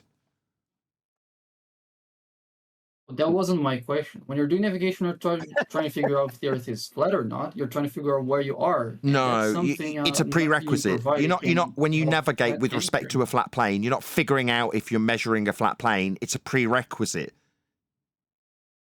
That's not the purpose of navigating. You're trying to find where you are on the flat plane prerequisite that you'll be measuring. You're not trying to figure out if it's flat or not. That's my point. Yeah, it just is flat. It's a prerequisite. It has to be, or you won't get an elevation angle measurement from it. The ground positions won't be on the ground, on the flat baseline. It won't work unless Earth is flat. Yeah, I heard that claim. I even accepted it. But it's That's it. That's the end. That's the end. You accept it. That's the end. Earth's flat. That's it. There's nothing more to discuss. What you now want from me is an advanced education in navigation. I don't need to give you that. We're measuring Earth flat. It's part of the process. Yeah, but there's also other claims you're making about it that haven't been demonstrated. There is no yeah, but. That's it. That's the end. For you as a globe believer, once you understand how Earth's actually dealt with and measured, that's it. Earth is measured flat. It is flat. Is this bacon? Yes, this is bacon. This is bacon, right? You've been fried. Yep. Yes. You've been fried. With that, I'm going to say another huge, massive, enormous thank you to today's Earth Awakenings Discord panel, and of course to my G+ panel for making today's after show possible. And of course, a massive thank you to all of you in either Nathan Oakley 1980 or Nathan Oakley premiering streams for... Oh, is my camera on? I thought it was on the camera. For liking, commenting, sharing, subscribing, joining as a Nathan Oakley 1980 channel member, and all that good stuff. I've been Nathan Oakley, and I will see you all in the next video.